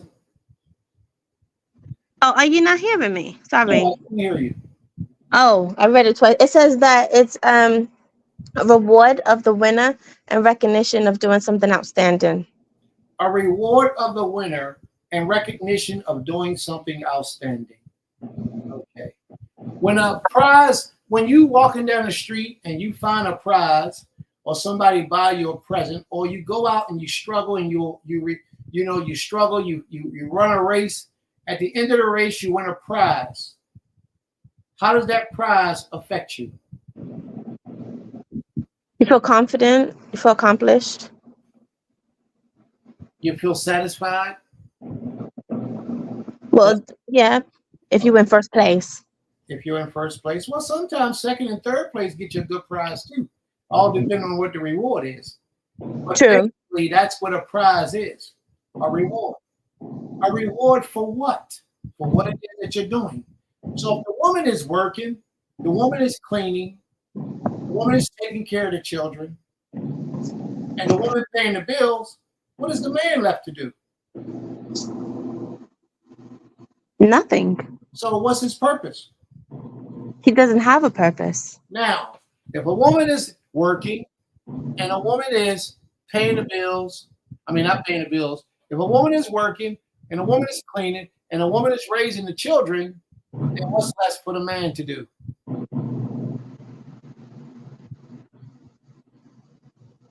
Nothing. Oh, yeah, it is. Them bills got to get paid some kind of way. Not only does those bills get paid, right? Mm-hmm. But he also brings her protection. He also brings her a prize of security. He takes the pressure off of life, off of her back, places it on his. See, a woman should only work if she chooses to work, not because she has to work. If a woman has to work, she in a wrong marriage. She shouldn't have to work, because when a man takes a wife, he should be in position to provide for her. He should be in position to provide for her. If she has to work where there's no other option, she shouldn't be married. Not to him. That's a man's responsibility, and that's Torah. Right. That's Torah. That's law. It's his responsibility to provide these things, not the woman's responsibility. So any school of thought that's teaching that the woman is to go out and provide these things and then bring a man into these things, they don't know Torah. And I would stay away from people and places who teach those types of things, because they're not about the Most High's business. Let me tell you what the Most High says in the law. The Most High says if a man goes out to war, and we know this is a war we in today, we living in a war, all war. Well, anyway, so he finds a woman that he would like to take. It says a woman with a beautiful basar yafeh, a beautiful body, beautiful woman. So she's attracted. He's attracted to her. She's attractive. So he's attracted to her. Let him take her to his home, shave her hair, par his nails, and let her mourn for her family for 30 days. And then after that, he can go into her and he can become her husband. She can become his wife. Do you follow me in that, sis? Yes. Let him take her to his home. That's the first thing the Most High says. So the man has to have a home for the woman to come to. If he doesn't have a home for her to go to, then he shouldn't be thinking about a wife. What the law in Deuteronomy 24:1 says, if a man finds a woman, some uncleanliness in a woman, let him write her a bill of divorce and put it in her hand and do what next? Send her out of his house. Out of whose house? His house. What does that mean? If he's living in her house, then that means he's doing something wrong. Mm-hmm. The Creator, just those two examples, shows that he is supposed to provide a home for her. So anybody that's doing that in the opposite manner is not walking according to Torah. For the Torah shows emphatically that the man is the head of his house, not her house. If a man takes a wife and she already got a house, she shall rent it out and move into his house. Or she shall sell it and move into his house. I have learned in every way possible, if that man moves into that woman's house, that man is doomed. The relationship is doomed. I don't want to say what that man is because you know what I think. But that relationship is doomed because he's a weak vessel. And a weak vessel shall be soon overruled by a stronger vessel. Either a stronger current or a stronger vessel will take that weak vessel and destroy it and demolish it. No man should be living into a home that belongs to a woman. It should be his home, even if it's in her name, because they was already married. Now, if she was already had it and he moved in, that's a problem. But if they got married and he put it in her name, that's still his home. And he brought it, he paid for it, he earned it, it's still his home. So when he goes and give her a bill, either he has to take that home out of his name, let her give him $1 so she can buy it from him, and he can go, and then that marriage will be complete. But there's a lot of Israelite males and a lot of Israelite men that will have a home that they provide for a lady and is in her name. They'll divorce that lady and he leaves. But that's still his house. And he doesn't have the understanding of that. He doesn't know that that's his house. Therefore, if he leaves out of that house and yet he gave her a bill in her hand, they still married because she is supposed to leave out of his home. Do you follow that, sis? Yes, I follow. Okay. Well, there you go. I hope I've answered your portion of your question. You did. Thank you. Absolutely. So many people don't understand that. Are there any questions, any comments anyone wants to mention at this time? Ima, is there anything you want to read? Go chat.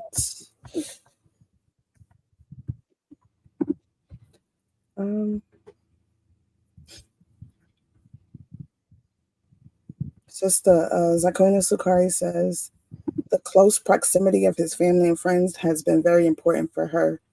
They tell what should be known. Listening doesn't always come right away. Time makes a difference.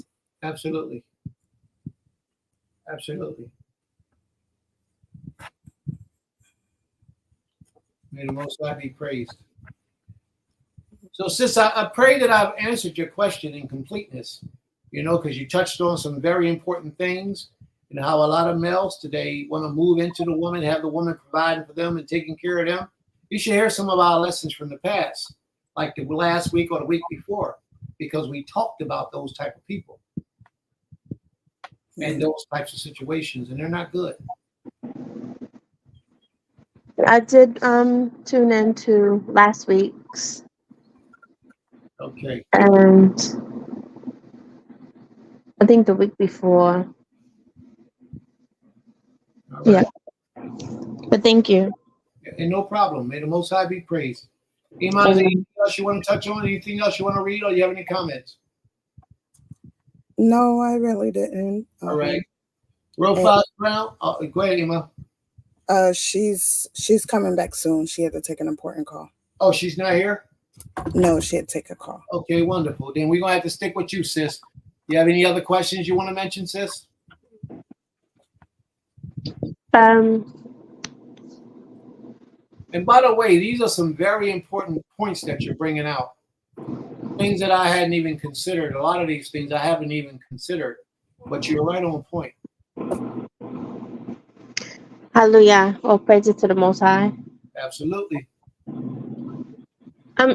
For me, one thing this is not related to, well, I guess it could be, because there's so many different connected, like worldwide or even in the United States of America. I think it would be beneficial if everyone could unite as well, because also if I think it would open up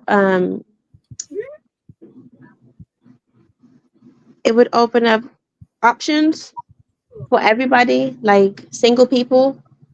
You would still have the elder that you have a connection with, a relation, like a spiritual relationship with, but because usually, like in the Knesset, mostly everybody is already established a family.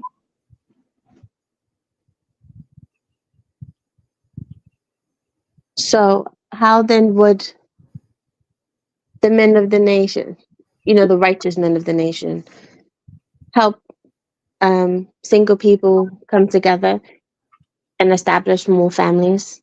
It's called polygyny. A lot of the righteous men in the nation, it's only a few.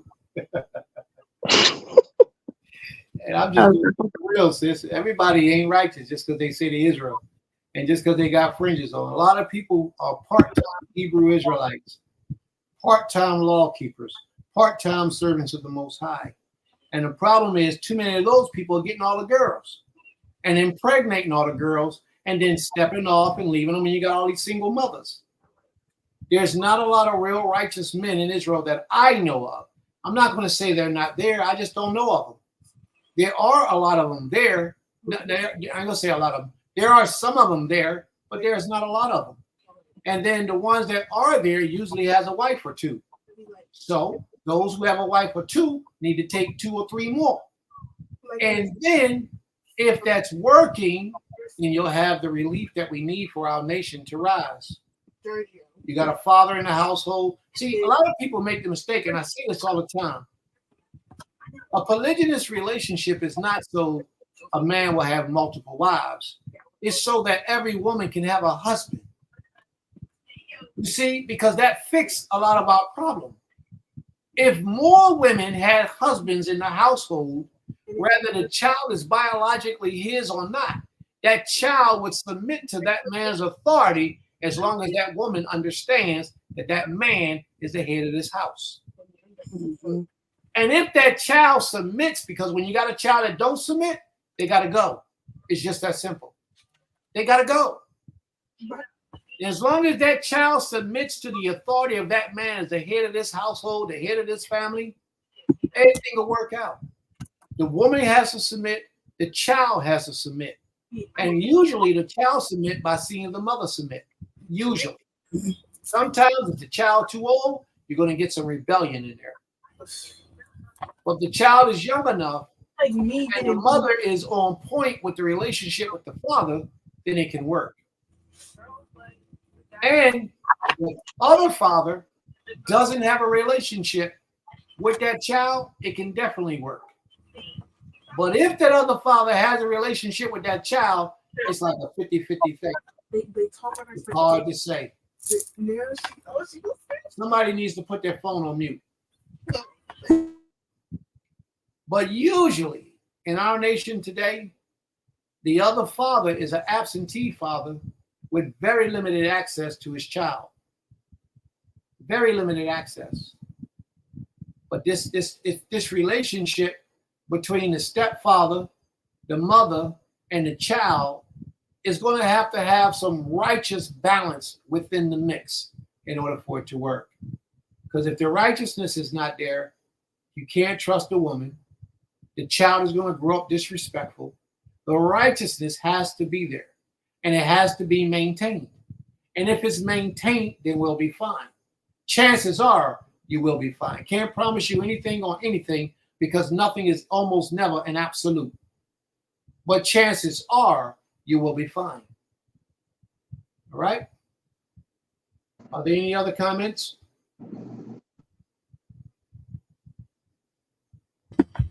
So that's how you solve that, sis. Polygyny. That woman has to be willing to share a husband with another woman, or maybe even 2 or 3 other women. But this man has to be the quality of a virtuous husband. a righteous husband, a man who is able to provide mentally, physically, spiritually, and emotionally for the needs of the family.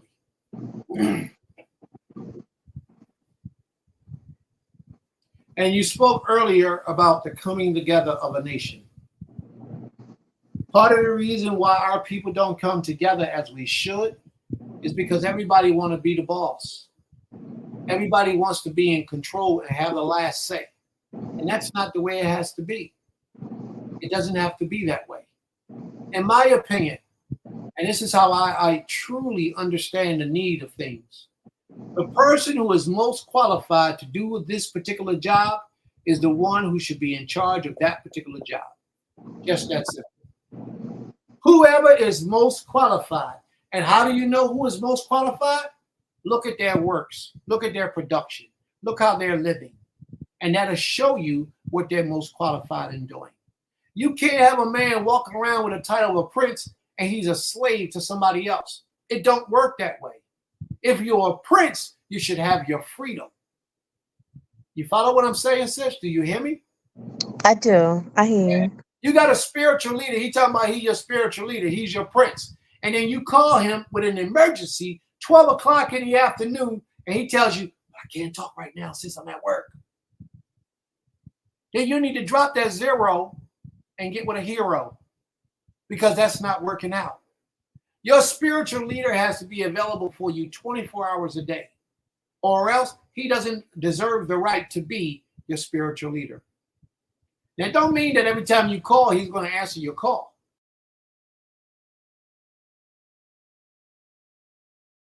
Well, it's lucky, everyone. I believe his computer shut down.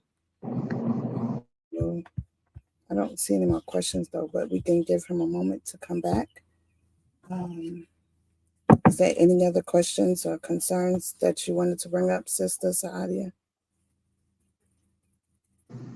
With the issue of polygyny, there has been conversations, like I've seen or witnessed conversations. I've had conversations as well about polygyny, and I wanted to know, because some people have the idea of polygyny of having a house and then all the wives living in the same house. I'm sorry, sis. Can you repeat that about the same house? It's okay. It's okay. I was saying that in terms of polygyny, some brothers suggest that they buy a property and have all the wives living in the same property, and I don't think that that's feasible, unless the two wives have the same, like they prioritize the same things, because some people, like the teacher was talking about it earlier in the earlier portion, some people don't clean. Like some people, that's not a priority for them. So, and then if you like to maintain cleanliness in a household and organization, and the other person doesn't, that's gonna cause problems within the household, especially if you share in communal areas like kitchens, bathrooms, like, you know.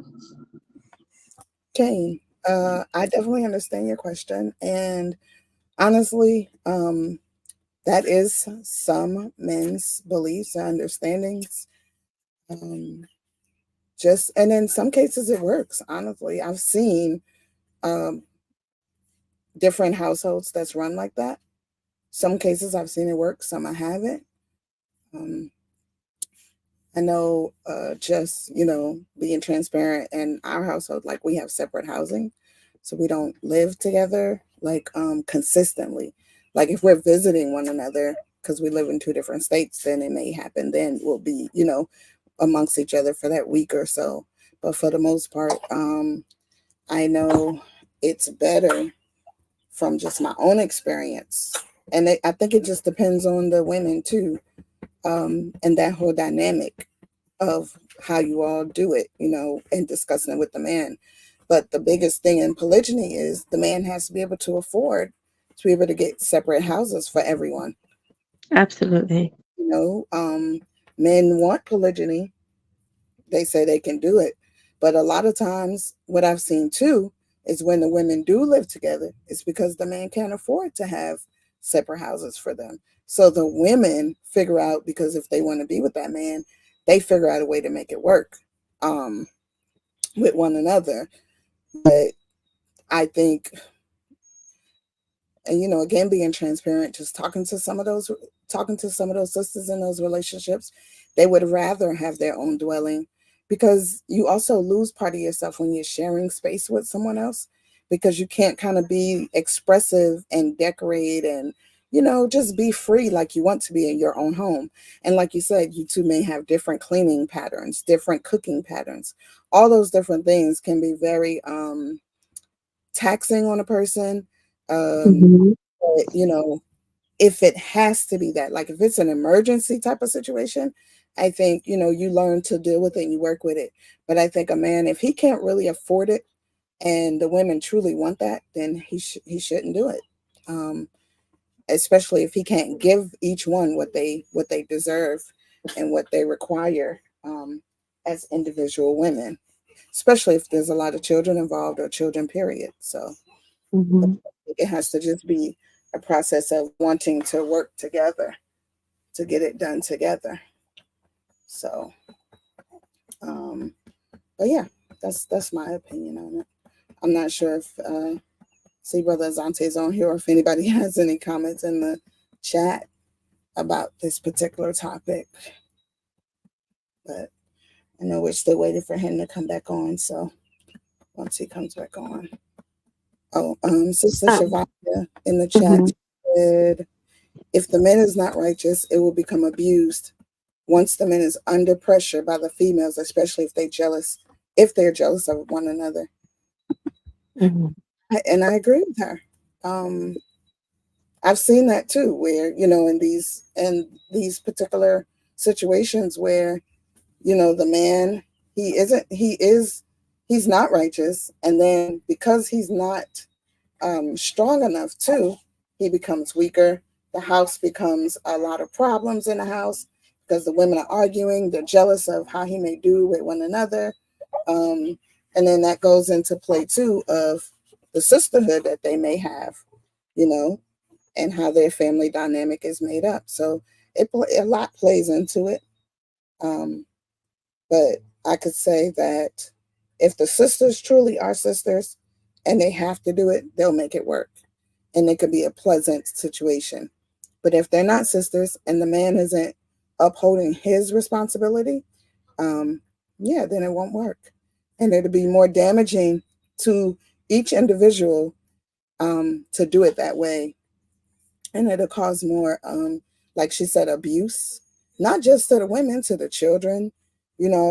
All type of damaging things can take place from, making that decision prematurely, just because, men are allowed to have polygyny. Doesn't mean that it has to be done just because they're interested in a woman. Thank you for your answer. Yeah, no problem. Hello, can you hear me? Yeah. Oh, Brother Zante. Can you hear me? Yeah, we can hear you. Okay. I'm gonna just speak on my camera off. Oh, never mind. Speak out. Princess back. Go ahead, speak your part. I want to hear what you got to say. Okay. Okay. Yeah, all I was gonna say, I was gonna kind of land me back off of what Princess was saying. As far as it really truly comes down to really just what the creator, what the creator shows to be his will for that family. Like Princess said, some families it works well. The women can work together by living in the same home. And then some instances, you have it to where they may not work together being in the same home and they may need to be in separate places. But one thing that I've also just observed as well is sometimes, even if the women may have to be in have to be in the same home at the same time. Sometimes it can be a little frustrating because you are used to doing certain things a certain way. You are used to being having a certain freedom to be able to be free to do or live or operate a certain way. And so if the creator has you in a dynamic to where you have to be in the same place at the same time in that moment, you know, it could just be, it could be also to a point to where it may expose some things within both people, that both people could be able to grow or see things from a different perspective, or be able to see how they can, the women see how they can come together and mend together and come together during that time of having to be in the same place. But ultimately it just comes down to that dynamic, and what works best for the dynamic. So I mean, that's pretty much my only take that I was going to bring out, if anything. Thank you. May the Most High be praised. In my opinion, first a man has to have a house of his own. Then he can bring a woman into his house. And if this man takes on another woman, another wife, none of the things that he was doing for the first wife should diminish. So we can't say, well, baby, I know I would take you out every Friday night, Saturday night, and Monday night, but now I can only take you out on Monday night. Friday night and Saturday night, I can't take you out no more because I got another wife. I got more responsibilities. He can't have another wife then. The things that he already had in place shall not diminish when he takes another wife. So if his wife gets a new car every year, then he has to continue on that cycle. I think it's foolish for a man to do so. But, you know, if that's the way he do it, that's the way he do it. If that's what he does, that's what he does. But what basically the principle is, as the law says, whatever that man does for that wife prior to taking a second wife, those things, his food, clothing, and raiment, those things shall not diminish, or her conjugal rights, those things shall not diminish if he takes on another wife. If he does, that woman can get a bill of divorce and she can go out for free. Won't owe him anything. That's the law. So you have to be careful in that. If this man does not do certain things for this woman in her life, she has the opportunity to get a bill and be gone. I disagree with a man having multiple women living in one house. And if the man, I know one guy, he got like 4 wives and they all live in one house. I disagree with that. That's not the way it should be.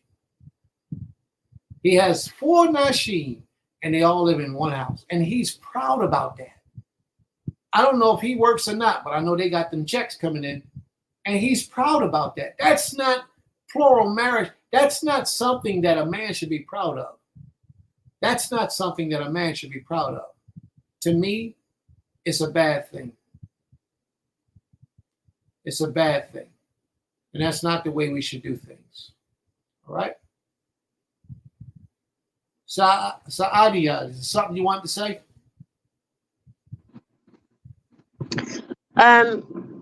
Well, when that discussion was being had, I did point that out, that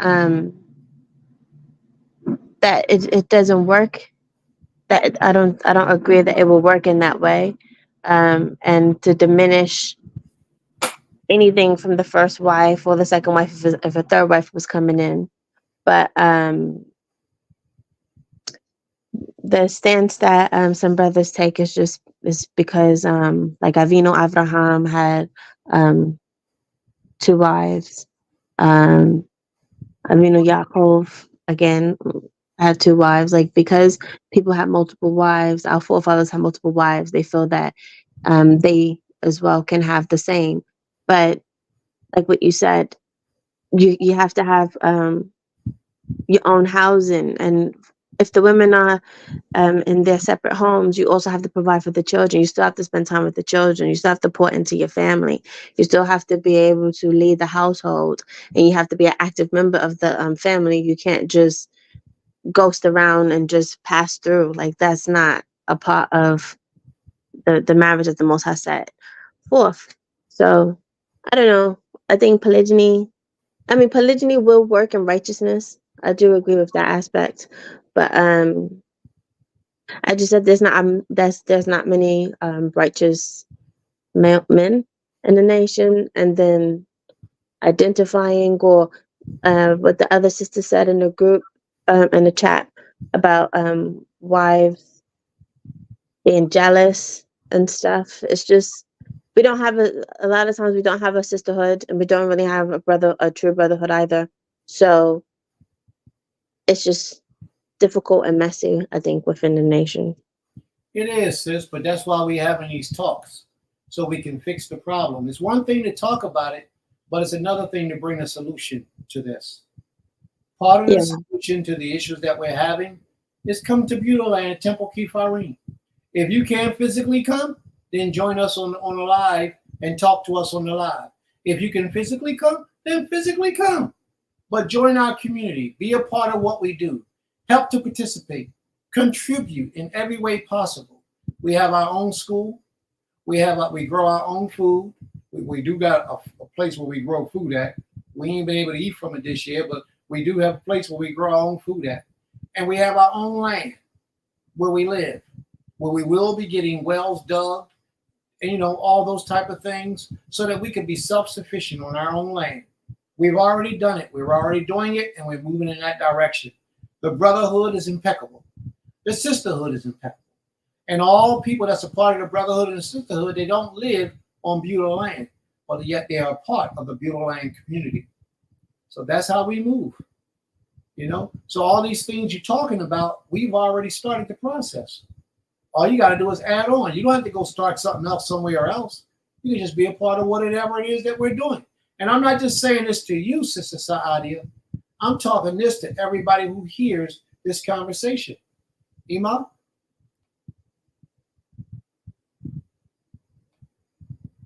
I wanted to also say, it was something you said earlier about when you take on another wife, and if you were doing certain things with the previous wife, then it can't stop. And what I wanted to kind of express too, though, that yes, by what is in the Tanakh, it's not supposed to stop. But like, if the sisters come together and say, hey, I know that this is, you don't get this much time, or you get this time. How can we work together so that, we can help him balance it out? Like, that can work too. So that's what I was saying. A lot of times it's the sisters that really help to make it work. Sorry, guys. It's the sisters that really help to make it work. And if the sisters can help to make it work, then a lot of the diminishing that can happen won't happen, because the sisters are helping to, eliminate that. Because it is an issue sometimes if a man works a lot, or if he has his own business, or even, just being transparent. Like in my dynamic, we don't live together all the time. I live in a different state, and my sister wife lives in the house. So, we do things to try to work it out so that the balance can be kept as balanced as possible, but that comes with me and her doing a lot of conversation, and then including him, once we've kind of come to some agreements, and into seeing what he thinks and how he thinks this can work. I'm going to mute. I have to do something with the baby. All right. May the Most High be praised. Total Rabbah. And Sister Shavanya asks us in the chat room. She says, "What about jobs?" Well, jobs, Sister Shavanya, is the responsibility of the husband. If the husband says, yes, you can work, then you can work. But you shouldn't be forced to go to work anywhere being married to a man. You shouldn't be forced to go to work anywhere being married to a man, even in this day and time. A lot of males would tell you that, but that's why I call them males, because they're going to tell you that. A real man don't need your money. A real man don't need your money. What a real man needs from you is your loyalty, your commitment, your trust, and your support that he is the man, and that what he says you can abide by, you can live by, you can die by, because you have that type of trust in him. And a lot of females are not able to do that, to give that type of support to real men. But yet they say they want a real man. But a lot of them, they can't be a real woman. A lot of them can't be what a real man requires, because a lot of females today wouldn't stand up to a real man's, what is that word that they say, scrutiny. See, real men who are what everybody keep talking about having, they have rules and regulations. They have principles. They have morals. They live by integrity and honor. Those are different type of creatures, and they expect the same thing in return from their counterparts. And when you fall short, he'll give you opportunity after opportunity after opportunity, but that's probably all you get is 3 opportunities, and then you got to go. If you can't get it right, there's no need in him wasting his time on you for all these years, 5 and 6 and 7 years, and you still ain't got the thing right that he talked to you about 2 years ago. And he's wasted his time because you're not going to get it right. You don't want to get it right because anything that you want to do, you're going to do. Anything you want to be a part of, you're going to do what you got to do to keep that relationship going. And that's part of the problem today. Everybody, all the women in this relationship think the men are supposed to bow down to them. And that's not the way it goes. There is nowhere in the Torah, and I get women that say this to me all the time, and this is always my same response. She said, well, why you want a divorce? She said, because I ain't happy. And I tell them all the time, where in the Torah does it say you're supposed to be happy? Even for a man, where in the Torah does it say you're supposed to be happy in a marriage? It don't. It doesn't say that. What it does say in the Torah is that your desire as the woman should be towards your husband. That's what it says. It does say in the Torah that the man is supposed to provide for his family. That's what it says. But it does not say that either of you had to be happy. Another part of the problem that we have is people fall in relationships. They end up in relationships saying, they say, well, I don't love him. Where in the Torah did you say you had to love your husband or your wife? I don't want to marry him because I don't love him. Where does love fit in the Torah? It doesn't say nothing about you got to love the person you married to. That's the Western European ideal and concept. You don't have to love anybody. You have a responsibility and a duty, and that must be fulfilled. Always marry with purpose. And if you, as a man, are in love with a woman, right, you should never marry her. If you're lusting after a woman and you're in love with her, you should never marry a woman that you're in love with because she will run away from you. That's right, sis. Your love is supposed to be for the Almighty. A man's love is supposed to be for the Almighty. It's okay for a woman to be in love with her husband, but a husband should never, ever, ever, ever, ever be in love with a wife. You can love her. If that's what you want to do, you can love her. But to be in love with her is something else. That's her job to be in love. But it's your job to provide, protect, provision, protection, and intelligence, which means you're teaching. That's your job as a husband. You're to do those things. And a lot of males, a lot of men, a lot of people don't know their responsibility. They don't know what their responsibility are. They don't even know why they're together or how they even came together. Usually it's because of lust. All right, sis, you're asking a question, but you on the floor, so take the mic. I can't stand you sometimes. That's okay. So my question is, so 2 people are quote unquote married and the man is not providing at all. Are they considered married? Yes, they still consider married. But that woman can seek a divorce if that man is not doing his job. She can request a divorce. It's just that simple. And if he's any type of a man and she asks him for a divorce, he'll give it to her. And let me tell you something, man, I ain't got to tell them men. Males, if a woman ever come to you and say, I want a divorce, give it to her. Before she finished getting it out of her mouth, write it down, give her a bill, send her out of your house. Let her go. Don't never hold a woman hostage. She don't want to be here, you can't have her, let her go. It's just that simple. Don't argue with her. Don't even try to convince her. The best thing you might want to do is ask her why. You know why? So that you don't do it with the next one.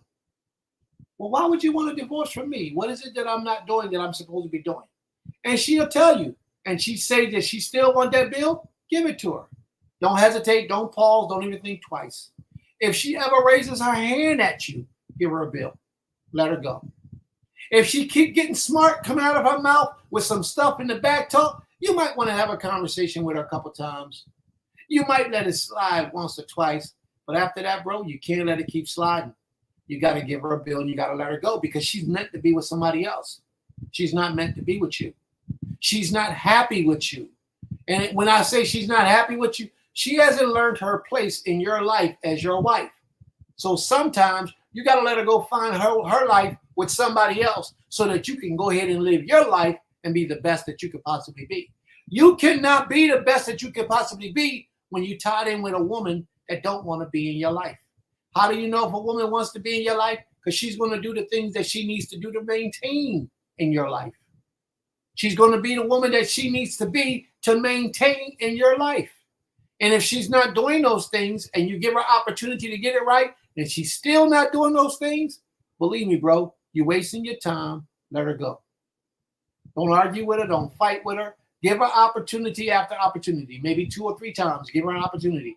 She keep doing the same thing. It's time for her to be released. No matter what y'all got working together, wise man told me a long time ago, many, many, many years ago, and I hold this to my soul. And every time that I ignored it, it only showed me that I should have held on to it. He said to me, Prince, well, actually, at that time, my name was something else. I didn't have that title of Prince. But let me tell you this way, like Prince, I'm going to say Prince. Don't never have nothing in your life that you're afraid to let go of. Nothing. No woman, no money, no children, no friend, no nothing. Don't ever have anything in your life that you're afraid to let go of. Now, that's as a man. I ain't going to say that as a woman because a woman's supposed to have things that she don't want to let go of. You know why? Because her chances of meeting somebody like you out here in this earth is slim next to none. You got to be that type of man. Her chances of running into another person even close to you has to be slim next to none. Now, if you're a regular average dude, then you don't need a wife because you got to be an exceptional man to have a wife. Because a regular average dude, the regular average Joe, he got about 3 or 4 women that he's sexing daily and ain't providing for none of them. Like the sister got on the page earlier and she talked about, and he lives in somebody else's house. That's what the average regular Joe does.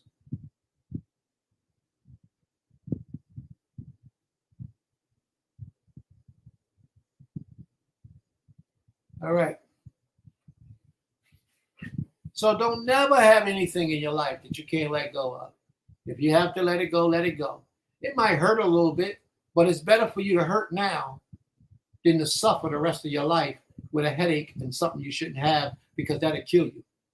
Take that little bit of pain right now and preserve your life as opposed to being in a relationship with something that's actually poisoning your soul. Oh, I'm a man of men. I'm a man's man. That's what I am. That's who I am. That's how I move. I'm a man's man. So a lot of you women may hear something that's uncomfortable for you today. That's okay. It's going to be uncomfortable for you, but you got to hear the truth. You got to hear the truth. You got to know what you're married to. And if you ain't got a man that's an exceptional person, then you shouldn't marry him. You should hold off until you get an exceptional person. And that's who you marry. Because when you with the question that came up earlier, that there's a problem. She heard the thing saying that the man is a gift. He better be the gift. And I'm going to tell you why he's the gift. One of the reasons that I just said is that he's hard to replace. If you got a regular dude that you could go find anywhere, then you ain't got a man. Because men are hard to find. Women are easy to find. A good woman is difficult to find. Yes, I would agree. A good woman. But it's easy to get a female with the number of females that's born to the ratio of men that's born. Y'all outnumber us 7-1.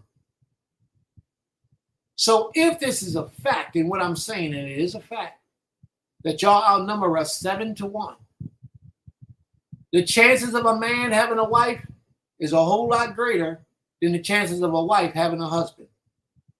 So therefore, a good man is always the prize. What'd you say, sis? It's 10-1 now? Wow. So I done missed out. Must have been some females born in the last couple of months. And this is why poly is so necessary. I'm going to close my mic, Sister Rofi Crown, and I want you to open yours up. Express your emotions, please. I'm just saying, there's so many. You guys are outnumbered. Men are definitely outnumbered by the amount of women that are on this earth. We're not even counting the amount of men that are in prison. We are not even counting the men that are playing for the other team, that are homosexual. It's difficult to find a man, let alone to find an exceptional man. And this is why I've said that poly is so necessary, because polygyny is not for every husband to have more than one wife. It's for every wife to have a husband. There you go. And if she's uncovered, she has these children and she's raising these children by herself, but yet you have a marriage with a wife and a husband, and it's just the wife and a husband, and he has capacity. He has the capacity to share that love, to share the wealth, to share the providing aspect, to share the coverage, to be a father to the fatherless and a husband to the. Why not? Why not? But there are so many people that do it wrong that poly is looked at as such a negative has a negative connotation to it, because a lot of men and women, they abused it really, really bad. But it's so necessary. And I think that is one of the main answers to poverty. It's an answer to fatherless children. It's just the answer to a lot of things that we go through as a community.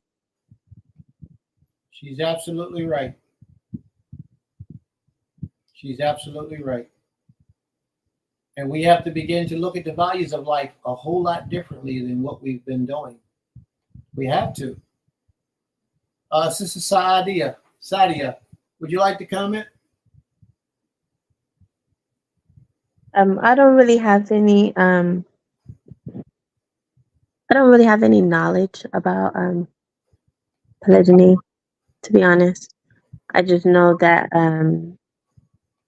it would be a great attribute for nation building, but like a quote Rafa Crown said, because it's been done so terribly. Like, I was in England, so I wasn't really amongst any Israelites.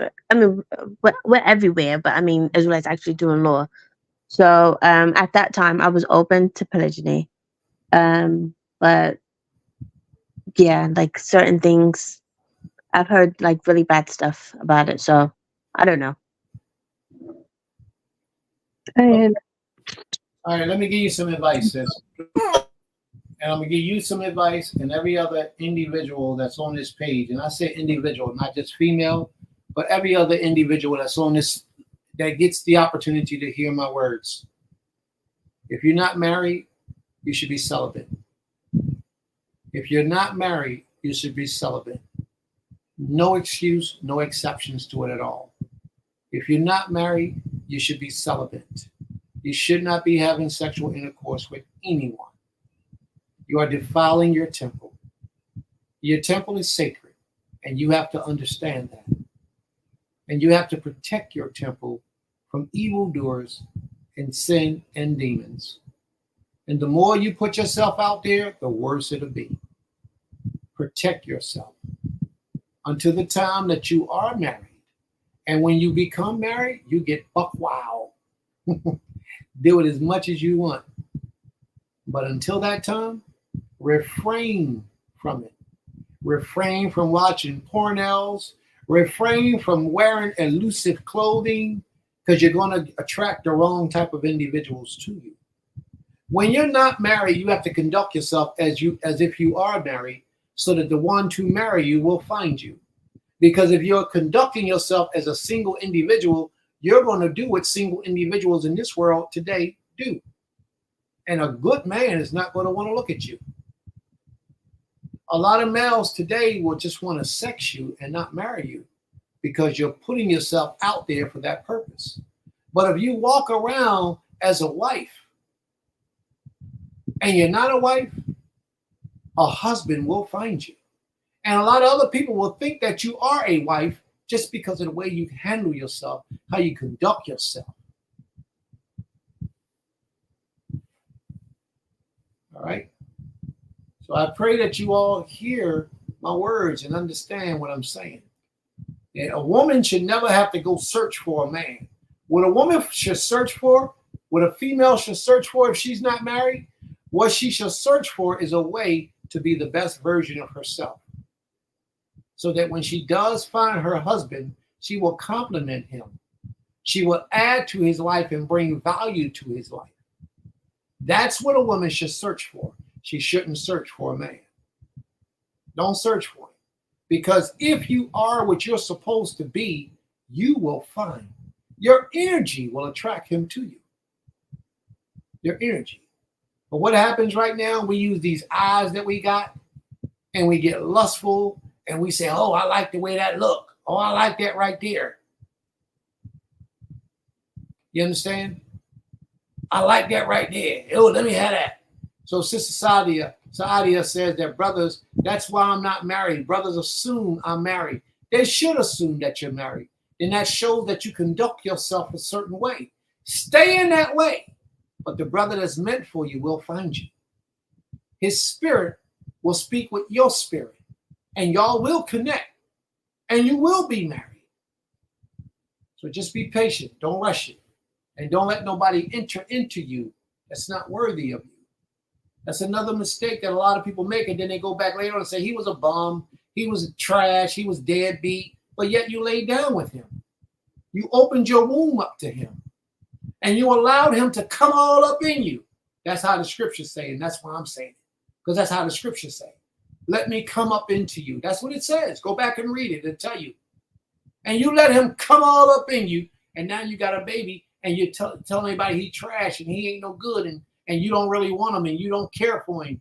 And that's not the way it was when you laid down and gave yourself to him. That's how it was. All right, so let's stop playing the games. Let's stop trying to shift the blame and throw the blame on somebody else. Women are responsible for who they give themselves to. You got to remember that. Women are responsible for who they give themselves to. Don't give yourself to anybody that's not worthy of you. Don't do that. That's where we making our mistakes. And men, you do the same thing. Make her prove herself to you. Make her prove herself. Make sure she's worthy of having such a great man as yourself. But first, you got to be a great man. Get your money up. Get your wisdom up. Get your spirituality up. Go on some fast. Do a lot of fasting. As a man, you should fast all the time to build your spirituality up. You should get your bank up so you can provide a place for her to live when she comes into your home. So you can provide for her food, clothing, raiment, and shelter, all those things. You have to be ready. And most males today, they still playing. They ain't even got a place for themselves. They be driving a $100,000 car, living in their mom's basement. And you so impressed by the car, he takes you through the back door, through the garage, his bed right there behind the car. And you don't pay that no mind because you so horny, you so riled up, and he got a nice car, so you think it's some money in it for you. A real man with some real money, you know what he gonna do? He gonna look like a bum. He gonna act like most of them, not all of them. Most of them. They're gonna look like a bum, they're gonna act like a bum, and they ain't gonna want to spend no cash. They're gonna be stingy. You know what? Because they're wise, and they want to give it to the woman that deserves it. And then when you come into his life, he's not going to allow you to spend money frivolously. You're going to get upset with him sometimes because he don't waste money. Because money's hard to come by today. Oh, we was just in the store, so I just bought this and that and this and that and that and this. Well, what you need it for? Oh, I just got it because it was on sale. That's a fool.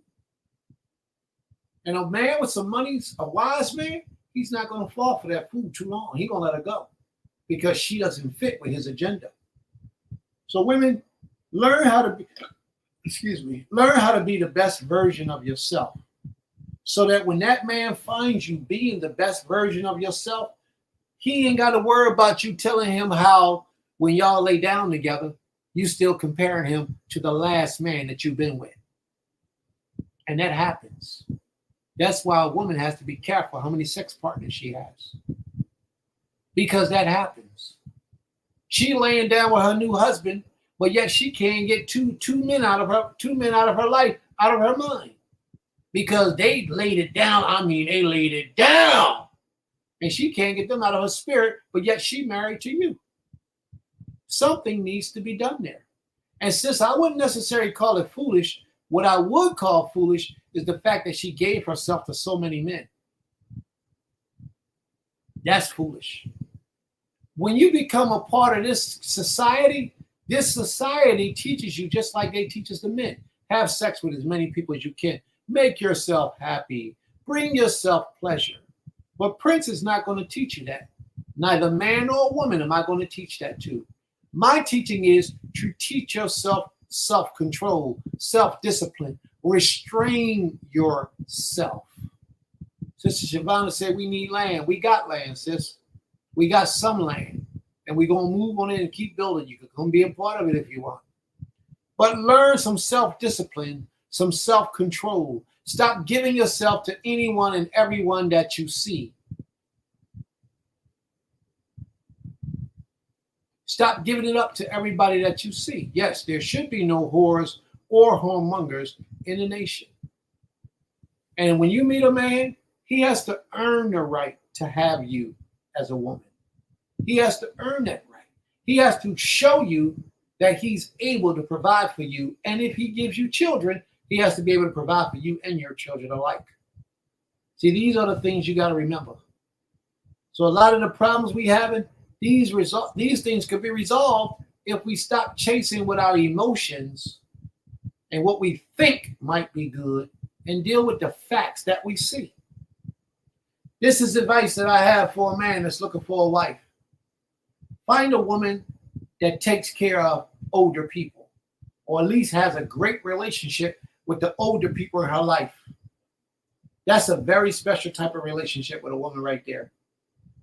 That's a good quality woman. Find a woman who loves nature, or at least has a good exchange with nature. That's another good quality to look for. Find a woman who loves animals, or at least has a nice relationship with animals.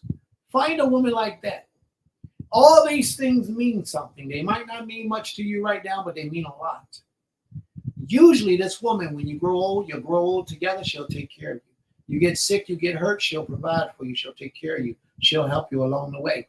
As long as when you met her, she had those qualities there. Certain qualities is hard to teach to an individual. So try to find a woman that has as many qualities as possible that you're looking for as a wife. She doesn't have to be perfect.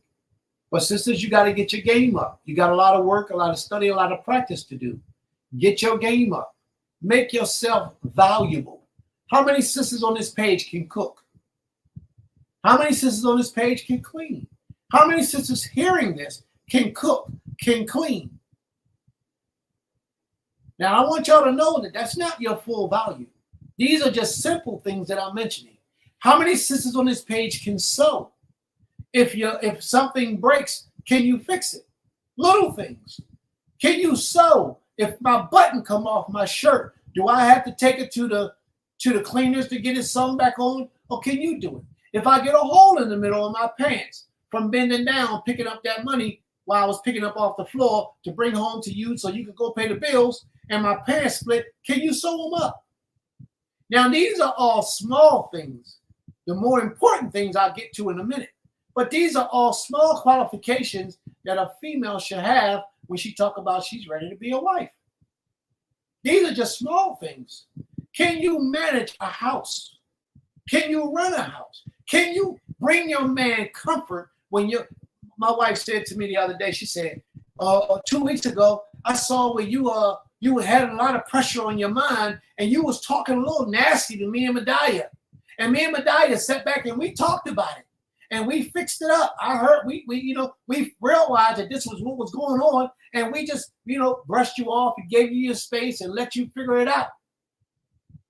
You understand what I'm saying?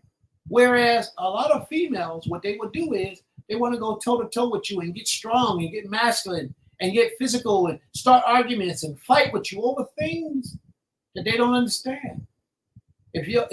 Will you be a patient woman? Would you hear your man when he speaks to you? Would you put your trust in your man? Because a lot of women don't put trust in their men. Will you take your role as a woman and stay in your femininity? Because a lot of them can't stay in their femininity. The moment they feel something wrong, they can't hold their tongue. They just got to express themselves. Oh, no, you ain't going to talk to me that way. I'm going to do this. I'm going to do that. No, it don't work that way. You do what I tell you to do. You do what you're allowed. Whoa, hold, Prince. Wait a minute. Ain't nobody no slave. Let me tell you something. And I ain't going to hold my tongue. I don't bite my tongue. This is how I move. The man is the head of the home. If the man allows it, then it's done. If the man doesn't allow it, then you don't do it. Just that simple. If he doesn't allow it, you don't do it. If he allows it, then you do it. That's the sign, and that's the difference between a wife and a single woman. Because a single woman is the woman that's saying right now in the back of her mind, ain't nobody gonna tell me what to do. Who do you think he is? That's the single woman's language. But a married woman's language doesn't work like that. A married, virtuous, righteous woman, her language is not like that. She understands her position, her role, and how to move. But at the same time, those things that she are able to do, she has full reign and control over. She can run with it because she knows it's acceptable by her man. And she will do her very best at it. Give her a task or assignment and give her free reign and watch how, bring her $100,000 and say, I need you to make that $1 million by 2 years from now. She will make that $5 million if you got a real wife. Because anything that you give to her, she'll multiply it, make it grow, flip it, move it, and make it, shake it, and you ain't got to check up on her. But if you got a woman that you give her $1,000, say, babe, I want you to put that up for me, and she spend it, then you know you got somebody you got to let go. I had one of them too. Couldn't trust her. We had a little stash up in the house, a little hiding spot where we used to hide the money at. She knew where I hid the money. Mistake number one with that kind of a woman. Had a little hiding spot. I had a little bit of money up in there one day. I come back couple days later, maybe a week or two later, and I needed the money. So I go up there to get the money, and the money gone. Or it's short. Oh, well, yo, did you go in there and take that money out of that right there? Oh, yeah, I needed to go get some. Oh, wait a minute. She didn't understand the rules, but yet the rules was explained to her. You don't touch that. Don't touch it. It's not for your hands to just grab. If something happened to me, you're taken care of because that's right there sitting there waiting for you. That's what that's about. But men operate like that. That's another thing about a man, how you know if you got a man or a boy. Or if a man is worth marrying. If a man that is worth marrying will provide for you even if he's dead. Y'all understand what I'm saying? A man that's worth marrying will provide for you even if he's dead. When he's dead, he will leave things and set up and establish a life for you even after he's gone. That's a real man. And that's the kind of man that a woman shouldn't have a problem giving herself to. Because even after he's gone, you're going to be living high off the hog. Even after I said the hog, but you don't eat hog. You'll be living high off the vegetables even after he's gone. Because that's how real men do. So they'll say, well, he just too bossy. He just wants too much. He just requires too much of you.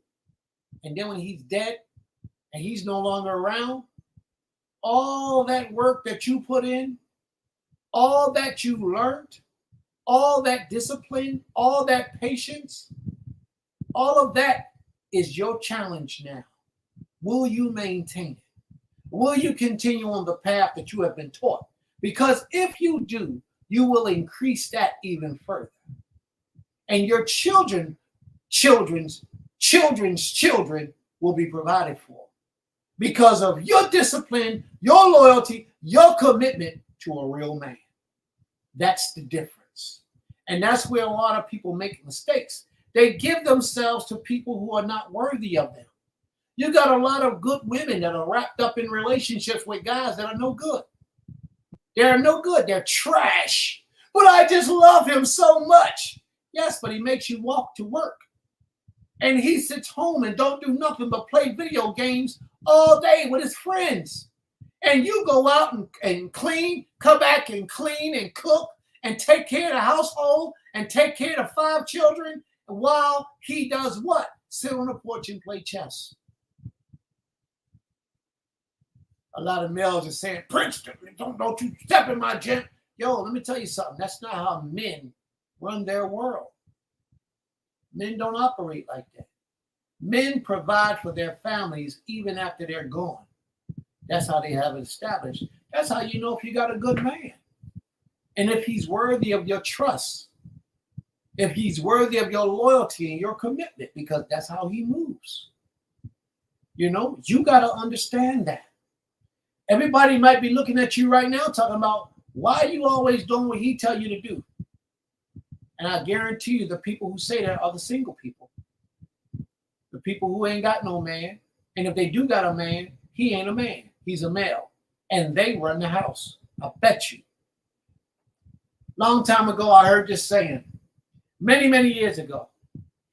And this was about the church. This lady used to be on a church choir. And after church, every day after church, on Sundays after church, choir practice was from 3 o'clock to 6 o'clock. But every day at 4:30, she left. Every Sunday at 4:30, she left. So the other ladies in the choir would get mad at her and be upset with her and say, Elizabeth, why every Sunday at 4:30 you leave and we still got an hour and a half of practice? Elizabeth looks over at that woman and she says this, because my husband requires me to be home at 4:30 so I can cook his dinner because he's just getting home from work. Well, I wouldn't do that. Ain't nowhere in the world. You got to put the Lord first. You got to do. And the Lord says, and the Creator says, that your man comes before him. Did I have to clear my throat again? The Creator says that your husband is your God. Do y'all understand what I'm saying? A lot of people don't understand that. A lot of people disagree with that. A lot of people disagree with that. But that's a fact. The first commandment that the Creator gave to a woman, a part of that first commandment was that your desire shall be to your husband. A lot of women don't want to fall in alignment with that because we're westernized. We don't know how to serve a man. We don't want to serve a man. A lot of women are married to Jesus. They ain't got time to be married to their husband. They ain't got time to be married to their husband because they married to Jesus.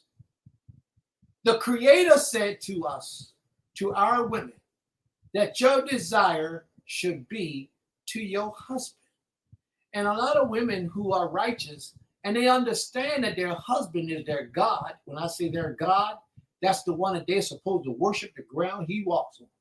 Yes, your loyalty is to the Creator. Your obedience is to the Creator, yes. But your husband is the one that the Most High told you that your desires are to be to. And when they got girlfriends who are not in this way with that understanding, those girlfriends, why you let him talk to you like that? Why you let him come on to you like that? Why did he treat you like that? Why don't he say what he want to say to you? And then you turn around, you ask them, where your husband at? And they'll tell you, oh, well, I had to get rid of my husband. We had to get a divorce because he was trying to boss me around. He was trying to be a man in the house, and I wanted to tell him what to do. They won't tell you. They won't be honest and tell you that part. But usually those type of people are people who don't have a husband. They don't. And when they get a real man, they don't know how to treat them. Now I'm gonna tell you one thing that a lot of people don't agree with me with, but I'm gonna say this. Earlier today, we had a brother that came on and he taught. He gave his lesson, and he talked about a woman being a good woman, and he spoke about a real woman will have to understand that the man comes first in the house. I disagree with that. I truly do not feel that that is accurate in every way. He says, and I heard a lot of other people say, that a man should be the first to eat when a woman makes the food. Because the man goes out all day and he work. So when he come home, he should be the first to eat. I disagree with that. At Beulah Land and Temple Kifarim, we teach something different than that. Us men, we eat last. You know why? You know why we eat last? To make sure it's enough for everybody else first. Because we all right. We men, we can fast if we have to. When times get tight, you got to remember that. We make sure that there's enough for everybody else before we partake of ourselves. A man in his household, his wife, now this is my opinion. This is why I get to call the shots and say and do as I do. His wife should have a new car to drive even if he got to catch the bus. Well, that's crazy, Prince. No, that's just how I understand things to be. Your family is provided for before you. Your family shouldn't have to struggle. You should struggle. Your family shouldn't have to catch a ride with the neighbor to get to work. You should catch a ride, and your family should have a vehicle. Do y'all understand what I'm saying to you? See, a lot of people don't understand. They don't agree with me on these principles. But my household is ran fine. We cool. We good. The Creator provides for us, and I'm so thankful. But these principles I hold true to my soul. There's been times when I would ride a beat-up old minivan. I mean, my minivan was like from 1982, 84, and I would drive it every day. And my Nashim drive around in Lexuses and BMWs and Benzes. They get me. But I'm driving an old beat-up old minivan. And I had no problem with it. None. Because I believe that your family comes first. That's how I believe. And then after your family is provided for and taken care of, then you can do things for yourself. That's just me. That's how I move. Y'all ain't got to move that way, but that's how Prince moved. That's how I understand things need to be. So that's what I do. All right, so I'm going to close the mic for a minute, and I'm going to take questions and comments and see if anybody has anything that they would like to say. Are there any questions or comments, any concerns? And for you on the platform, you sisters on the platform, y'all can take the mic and you can speak your piece, please. Sister Saadia and Arofa, if y'all would like, you can speak. Brother Azante, Bain Azante, if you want to speak. Iman, you want to speak? Somebody say something. Talk back to me. Hey, Iman, have I said anything that I don't live by? No. Okay. Just that simple. She right there. And you know she won't tell it. If she don't say it out her mouth, you'll see it with her eyes.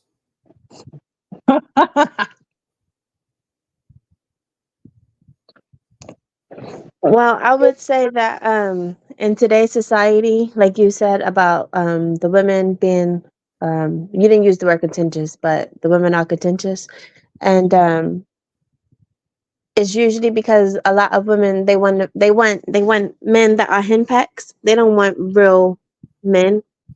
And a lot of times they don't want real men because they've never experienced a real man. They've never had an authoritative figure in the household. So it's hard for them to submit.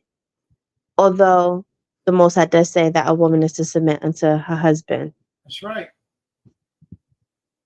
That's right. You're absolutely right. But you know, a lot of women find that very difficult to do. Submission to their husband. First, she got to have a husband. Because you can't submit yourself to anything and everything. Some things will challenge you and you'll end up running over that thing. And that thing is not worth your submission. You have to submit yourself to something that is worthy of your submission. Mm-hmm. That's why you shouldn't get in a relationship until that man has proved his worth to you. Don't just give yourself to anything just because he's a male. You'll find yourself in that position of those friends that you talk about in bad relationships. Who wants to be in a bad relationship? What woman do you know, what female wants to meet a man today, have sex, 3 kids, and then don't have a husband 3 years from now because he left her? Who do you know is like that? I don't know anybody like that. There may be some out there, but I don't know them people. Especially not none that's living a righteous life. Right. Women need to learn, be patient, be celibate until you find your husband, and build yourself up so that you can be valuable to him, so that he will choose you. We have to do that. What can you do when it comes times and he entrusts you to manage or help with a part of his business? You have a certain assignment. Your assignment is that you have to log everything in the computer. You have to give him counsel when he asks for your advice. You have to give him a different point of view, a different perspective. Because if you're a woman, he's going to ask your opinion on things. Don't mean he has to do what you tell him to do. But if he's wise, he's going to ask you some things. He's going to run some things past you to see what you think. And if you're a valuable woman and you earn your right, sometimes he will take your advice because you got some wisdom. You can see what he don't see, and he can see the wisdom in you. All these things you have to look for when you get a wife. Therefore, sisters, you can't be illiterate. You can't be illiterate talking about I want to be a wife. Because it won't work. It won't work. Not with a real man. And you have to stay in your femininity at all times. And this is something that I wanted to mention earlier to the sisters about how to tell if you got a real man. Test him. Get him angry. Get him upset and see how he deals with you. If he smacks you, run from him. If he raises his hand to you, run from him. If he go like that with his shoulders, run from him and never look back. Never look back. If he deals with you with wisdom, then you respect that. And you say, you know what? We got a little plus up on that one. This one right here might be the one. You know what I mean? You got to check the man that you're ready to walk with and see how he deals with pressure. You know, there's a lot of males out here today that act one way in public and then somebody else behind closed doors. What I mean by that? He talk all that gangster talk. And he appears to be gangster in the presence or when y'all alone, when y'all just you and him. He'll threaten you. He talk all that stuff about what he'll do to you. And nobody better not do this and nobody better not do that to him. That's one thing my wife she never heard me say, what I'll do to somebody else. I'll do this, I'll do that, I'll do this. You know what? I just do it. Or I don't do it. I remember one time my wife and I was in a car. One time, this wife right here. I remember one time me and her was in a car. And we went to somebody's house. Somebody that they was expecting us, but they didn't know what time he was going to show up. So we pull up to the house. Somebody was in the dark waiting for us. This nigga come out the dark, banging on my window. Bang, bang, bang, bang, bang. Get the fuck out. Get the fuck out, nigga. Get out. I got something for you, mother. What you think? I'm stupid?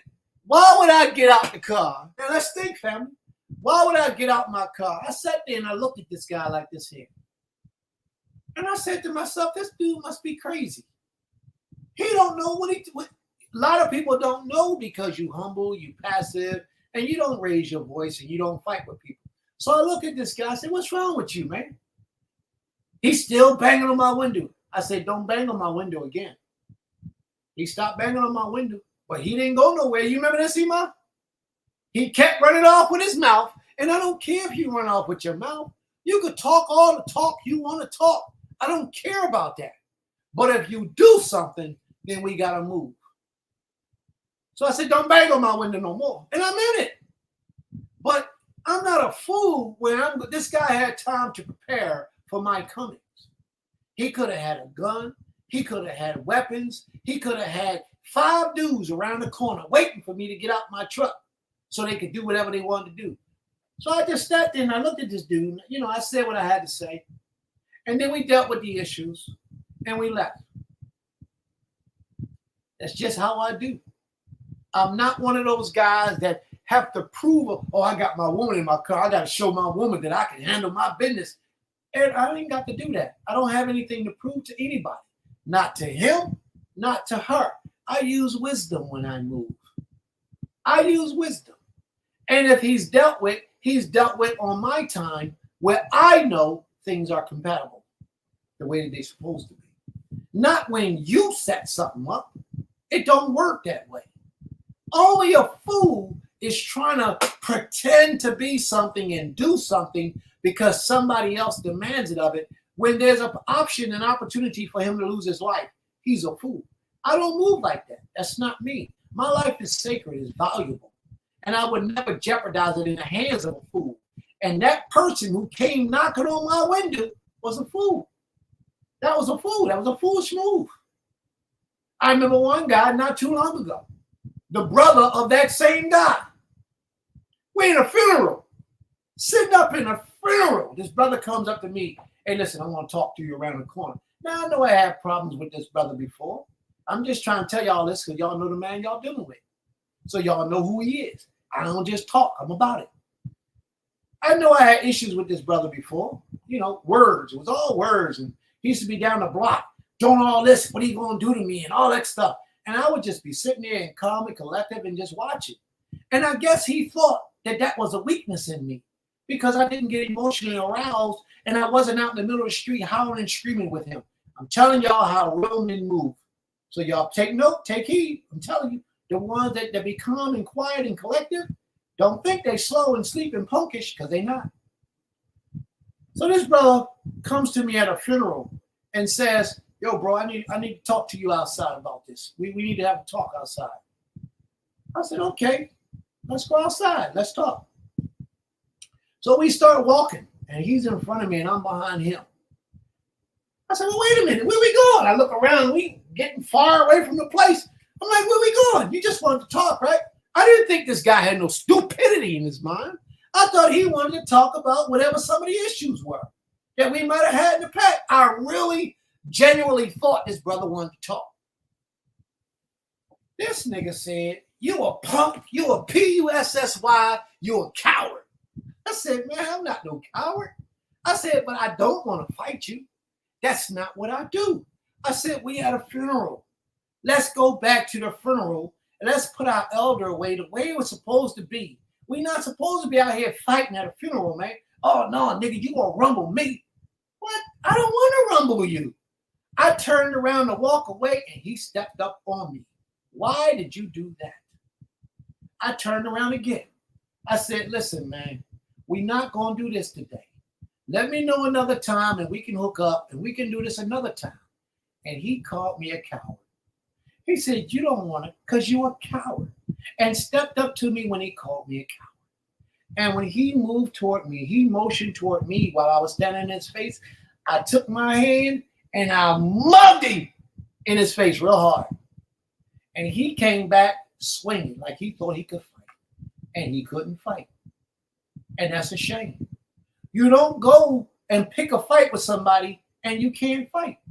And then later that day or the next day, I see all these people on Facebook, his family members, talking about how he did some damage to me. And I just couldn't understand that part. I'm like, what damage did he do to me? What did he do? After everything was over, and I'm getting to my other side now. When the fight was over and we standing in the middle of the street, he's bleeding, blood running from his nose, from his mouth, blood running everywhere. And I'm standing there. And I'm like, what did he do to me? He ain't did nothing to me because he can't fight. He couldn't fight. He can't fight. And he won't know how to fight. If he went to a gym and tried to fight, he's too old to learn now. So it don't go that way. And I'm not lying. I'm being honest, totally honest. Now, they said, Prince, well, why you call the cops, Prince? You know why Prince called the police? I'm going to tell you why I called the police. After all this was over, I called the police. And this is why I called the police. To protect me. Not protect me so nothing happens to me physically. I'm not worried about that. To protect me so people don't say, well, he did this to me, Mr. Policeman, lock him up. They got a lawsuit and they're going to sue me because I have assets. And people pick fights with people with assets so they can sue them. I'm not stupid. I protect me. And that's what I did. So these people who happened to be at the funeral, who saw that man all bleedy and bloody, never once asked me what happened. Not once. Well, Prince, what happened? He never once asked me what happened. You know what they did? That was their friend.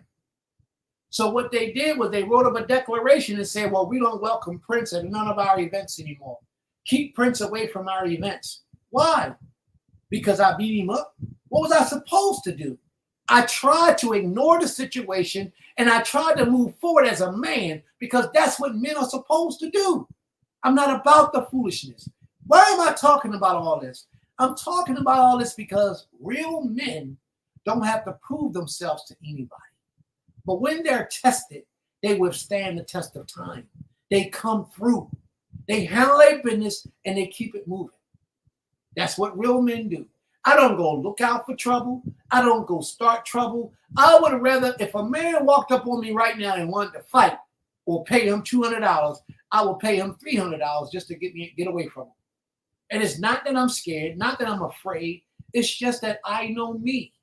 And I try to avoid putting myself in these situations to be in confrontations, physical involvement. I got too much going on in life. My life is too valuable. I got a whole lot of people relying on me for their future, for their safety, for their security, for their provisions. And I don't want to lose my life because a foolish person can't control himself. So, but when I have to do what I got to do, I got to do what I got to do. And that's what I did.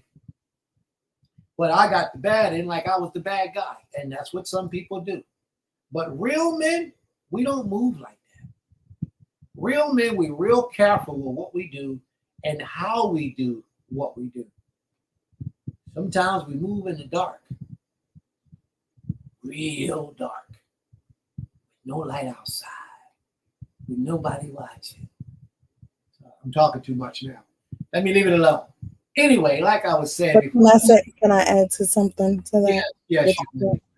Yes, you So I just wanted to say too, like, it also shows the true character of your mate or your husband, because in that letter also they wanted to specify and say, but your wife and your children are welcome. And when we read the letter, my children first, they were the first to say, like, why would we want to go somewhere where he's not welcome? And then why would my mother want to be somewhere where her husband can't be at? Like, y'all must think we crazy. And ever since then, we have not communed with that particular congregation that put that letter out or even communicated with them on that level, because that's also another, like, it just shows you how ignorant we are as a people. So you're going to tell a husband he can't come, but his wife and children. So basically you're saying you come without your protection. Come and that's how these congregations are wicked. So they separate the women and the children. And that's just a mimic of this society. So, that's a part of being in a strong family too. You got to learn when to stand strong and when to stand with your husband on righteousness at all times. And in those situations, you got to let people know, like, no, you don't control this dynamic over here. And yes, says fighting is unnecessary. But if a person puts their hands on you, I was taught at all times, if you put your hands on me, that's a threat to my life. And once you put that threat out there, then that threat has to be eliminated. And sometimes it may cost the other person their life, but you're going to at least be put down so that that threat isn't something that I'm walking around thinking about. So my advice to people, I tell people all the time, before you step to a person, be sure you're ready to handle that threat that you know, talking with your mouth. Make sure your hands can cash that check, because that's not something that you play with. Everybody don't walk around thinking, oh yeah, I'm just going to fight to prove a point. You know what I mean? Some of us were taught to fight, to defend their lives and to defend the people around them lives. So, you know, fighting, yes, it is unnecessary, but it is necessary at the same time. So that's all. I'm one of them people who was taught to. I'm a warrior. I'm a soldier. I don't just fight to win. I fight to destroy. I try to do my best to destroy the other person. That's why I try to avoid it. I will walk away from a fight, an argument. I'll let you have your way. I'll give you whatever you want. It's cool, bro. I don't have anything to prove to you, and you don't have anything to prove to me. It's okay. It's okay. Let's just let it ride, bro. It's not necessary. I just let it go if I can. But when I try to go away and you don't let me go away, I'm not going to let you get that close that you can do something to me. I'm going to take you out. I'm going to do what I got to do to just protect myself and from the danger of you harming me, no matter what it is. First thing I'm going to do, the first position I'm going to take is the most humblest position I know. And I'm going to try to reason this situation out the best I can. I'll apologize. I'll do what I got to do to make it right. And if you feel like you're haunting and I need to tell you my apologies, I'll tell you my apologies, because I don't mean any harm. Let's let this go. Leave it alone. Let's change it. I'll get away. All right. You're right, bro. You're right. You're right. I'm wrong. Let me get away from this situation. I'm wrong. My apologies. Please forgive me. Let me move. That's what I will do. But I have no fear in my heart for any man. And I'm always ready for the worst, even if I get the best. I'm always ready for the worst in every situation. I stay ready. And those who know me. I stay ready. I was trained in the art of warfare. Trained from my youth in the art of warfare. I know what I'm doing, you know. But I take the most humblest approach I know.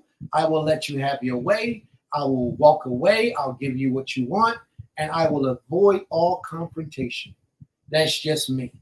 But if it goes to the next level, there is almost no stopping. Once it starts, it has to be finished some kind of way. And creator forbid that nobody get hurt, nobody lose their life, and no damage needs to be done. That's the end of it. But that's the difference between real men and males. A male is the one that's loud, running his mouth, out there boisterous, trying to scare people with his voice or his actions, you know, just real loud and vulgar. That's what males do. Men will be quiet. Men will walk away from a situation. So that's one way that you'll know if you got a man or a male. And most women shouldn't want a male, they should want a man. Because men are accurate and precise with what they do. You won't even hear about it. All you'll hear about is something on the news that something happened 20 blocks away. He won't come back telling you, yo, this is what I did. Take that to your grave. He won't do that to you. He'll just handle his business and leave it alone. That's how men move. But a lot of guys are not experiencing that area. They like the sister said earlier, they're raised by their mothers and they're very emotional. You know, single parents, some of them father gay. You know, a lot of things like that take place in this society. And that's what it is. They got a lot of shame in their life. They got a lot of envy and jealousy and hatred in their lives. They're not proud of themselves. They're not proud of their lives. You know, a lot of things go on in the minds of people. Real men handle their business. And when things go wrong, they're not the ones who need to go see a psychiatrist. Males need to go see a psychiatrist. Men handle their business. That's the end of that matter. So you got to be careful the one you marry. He will make you feel protected at all times. He will make you feel protected. You'll know that you're in good hands, in good company with a real man. You'll know. He ain't got to be rich. He ain't got to be famous. He ain't got to be wealthy. But what he has to be is true to his word. If you got a male that lies all the time, then you ain't got a man and you don't need that. If you find he's lying to you all the time, he lies about things that he don't even need to be lying about. He's cheating and got these girls, and but he's lying, saying he don't. Leave him alone. He's not for you. Get away from him, run. But a real man is going to tell you, I got 4 wives, and this is Becky, Bobby, Susan, and Jamie. They'll tell you. They'll be straight with you. He'll be honest with you. Real men are straight up. They don't hide, they don't lie, and they don't sugarcoat. They might try to spare your feelings because you might can't handle it, and they might ease you into a situation, but they're going to be straight and honest with you. And if you got one that lies all the time, get away from him because he's not good. If you got one that's not honorable, like a man of his word, if he says, I'm going to be there at 7 o'clock, then 6:49, 6:50, he should be there. And if he can't, if he's not there, then he should be on your phone calling you, telling you why he couldn't be there. All right? But if you got one saying, we're going out tonight, and he never shows up, then that lets you know that that's somebody you need to get away from. If he says he's going to do something and he doesn't do it, get away from him. He's no good. He's not a man of his word. And then you have to look for a man with integrity. See, a man should be a man of integrity. He has principles that he stands on, things that he just won't do. And if he won't do it without you, he shouldn't do it with you. And if you ask him to do it, he should let you know, I just don't do that. It's just that simple. I don't do those things. These are not things that I do. He has integrity. He's an honorable man. He's a man that don't lie. These are all the characteristics and traits that you look for when you give yourself to a man. If he doesn't possess those things, remember what I'm saying to you, sisters. If he doesn't possess those qualities, don't give yourself to him. And again, he don't have to be rich. He don't have to be wealthy. But he has to be an industrious man that he's willing to provide for his family. He has to be a go-getter. He has to have a place for you to go to if you marry him. That should be one of the contingencies of you marrying him. If you meet him and he doesn't have a home, then don't marry him. Don't give yourself to him until he has a home. He might even rent a room, but it's a home. He might can only afford a room, and he might have to catch a bus. But if he possesses those other qualities that I told you about, then he's a keeper. He's worth having. Because he will get all those other things achieved. It just might not have come to him as of yet. But he will get there because he's disciplined. He keeps his word. He's an honorable person. He walks in his integrity and he doesn't lie. He's not a liar. Let's put it that way. He's not a liar. So if he got those qualities and he doesn't have a lot of money, he still is somebody that you might entertain. Don't kick him out because he doesn't have the money that you think you might need in your life. Money's only a part of it. And don't never marry a man that has money that don't have those other qualities, because you're wasting your life. Just because a man has money don't mean he's husband material. So there you go. So sisters, I open the floor back up. Are there any questions or any comments at this time? Any questions, any comments? We still got 3 sisters on the platform. Anybody got anything they would like to say? I'm scared of you, killer. I ain't no killer.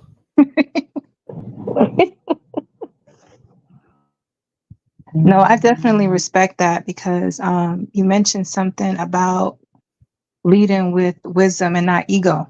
A lot of males would take that opportunity to say, I'm gonna show my wife I'm a man and I'm gonna show my wife that I'm going out, and have gotten out of the car and just destroyed himself and the whole family. So that was very wise, and a lot of men really don't move with wisdom. So that was great that in that opportunity, even at the heat of the moment, that you were able to use wisdom and not your ego. So I commend that. Oh, thank you very much.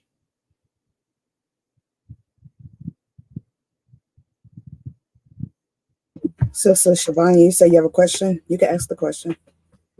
Sister Shivani, you got a question?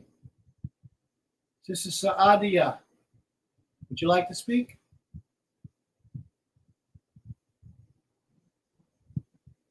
I just agree that you using wisdom in that moment was wise, and I feel that it takes a lot of discipline as well in order to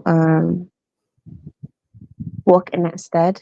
And I think a lot of us could use that as a learning moment and apply that to our lives. And the Most High encourages us to do so. Like the Most High says, like we should get wisdom and knowledge, above all things, gain understanding. And is a great thing. It's a blessing that those listening can agree that what you chose to do at that time was a wise decision.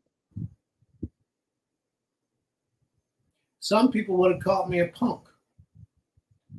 Some women would lose respect for that man because he didn't get out there and approach the other man and fight him or shut him down in some kind of physical way. I don't care about that. If she would have looked at me like I was a punk, she could have left. I wouldn't have cared. Remember what I said? Don't never have nothing in your life that you can't let go. That's a woman, a man, a dog, a cat, a rat, whatever it is. It don't matter. Jewelry, money, a house, whatever it is. Don't never have nothing in your life that you are not willing to let go if you have to. Nothing. Yeah. If my wife couldn't understand that move that I was doing and what I did, if she couldn't understand it, then she could have left. I wasn't going to hold her hostage. She could have called me all kind of punks when she left too, but I would have still been alive. And I'd have been being a husband to somebody else. And she'd been living back with her shoes kicked off. And my wife would have been looking for another husband, probably would have still been looking for a husband today, because that's how short men are today. Look at her smiling. Go ahead, I'm listening. Say what you want to say, babe. You're here. Yeah, no, I was just saying that, well, you know how I felt about that situation. So, but for the listening ears, I definitely felt the wisdom in how he chose to handle it. And knowing that, a lot of times, like he said, men will do things. And like I've said, I've made different decisions in previous relationships where I've had men who try to prove their strength or prove their manhood. And a lot of times it's really unnecessary, because in trying to prove your manhood, you also show your weakness, because you have to decide, you have to know when the best time is to prove your manhood to someone. And when it's in a situation that you're not even sure of your surroundings, what may be out there, especially if you're coming to someone else's neighborhood or home, that's not the best time to prove your manhood. Because at that time, you could cost your life, the person that's with you life, or the other people that you're trying to even come to see or deal with, their lives. So, using wisdom in all occasions does not equate to fear, weakness, or punkness, or whatever, people like to say. And part of, me respecting his decision in that manner is because I was shown that so many times in my life with my brothers, with my father. Wisdom is you have to use wisdom in those times. And then you have to know, if you are going to move forward, then everybody around you has to be ready for that. Like my husband knows I'm ready, even though he don't like me to fight, and I don't want to fight. But if we're in a space where somebody's attacking us and we have to, do what we have to do, then we're prepared. But we have to do that in wisdom at all times, because, like he said, he has families that he has to take care of. And we have children here, and to make one wrong decision can leave your children here without a mother and a father. And that's not that alone should tell you how you move in those situations. So you have to think first. react later, but think first. And that's the best way to move in life, period. And all of this, the discussions we had today, looking for a man, looking, all these things, looking for a community to abide in, looking for a congregation. Every decision, the first thing you have to do is stop, think about the whole consequence of it, get advice, pray to the Creator first and foremost, and then, move forward. So, yes, I respect how you handle that.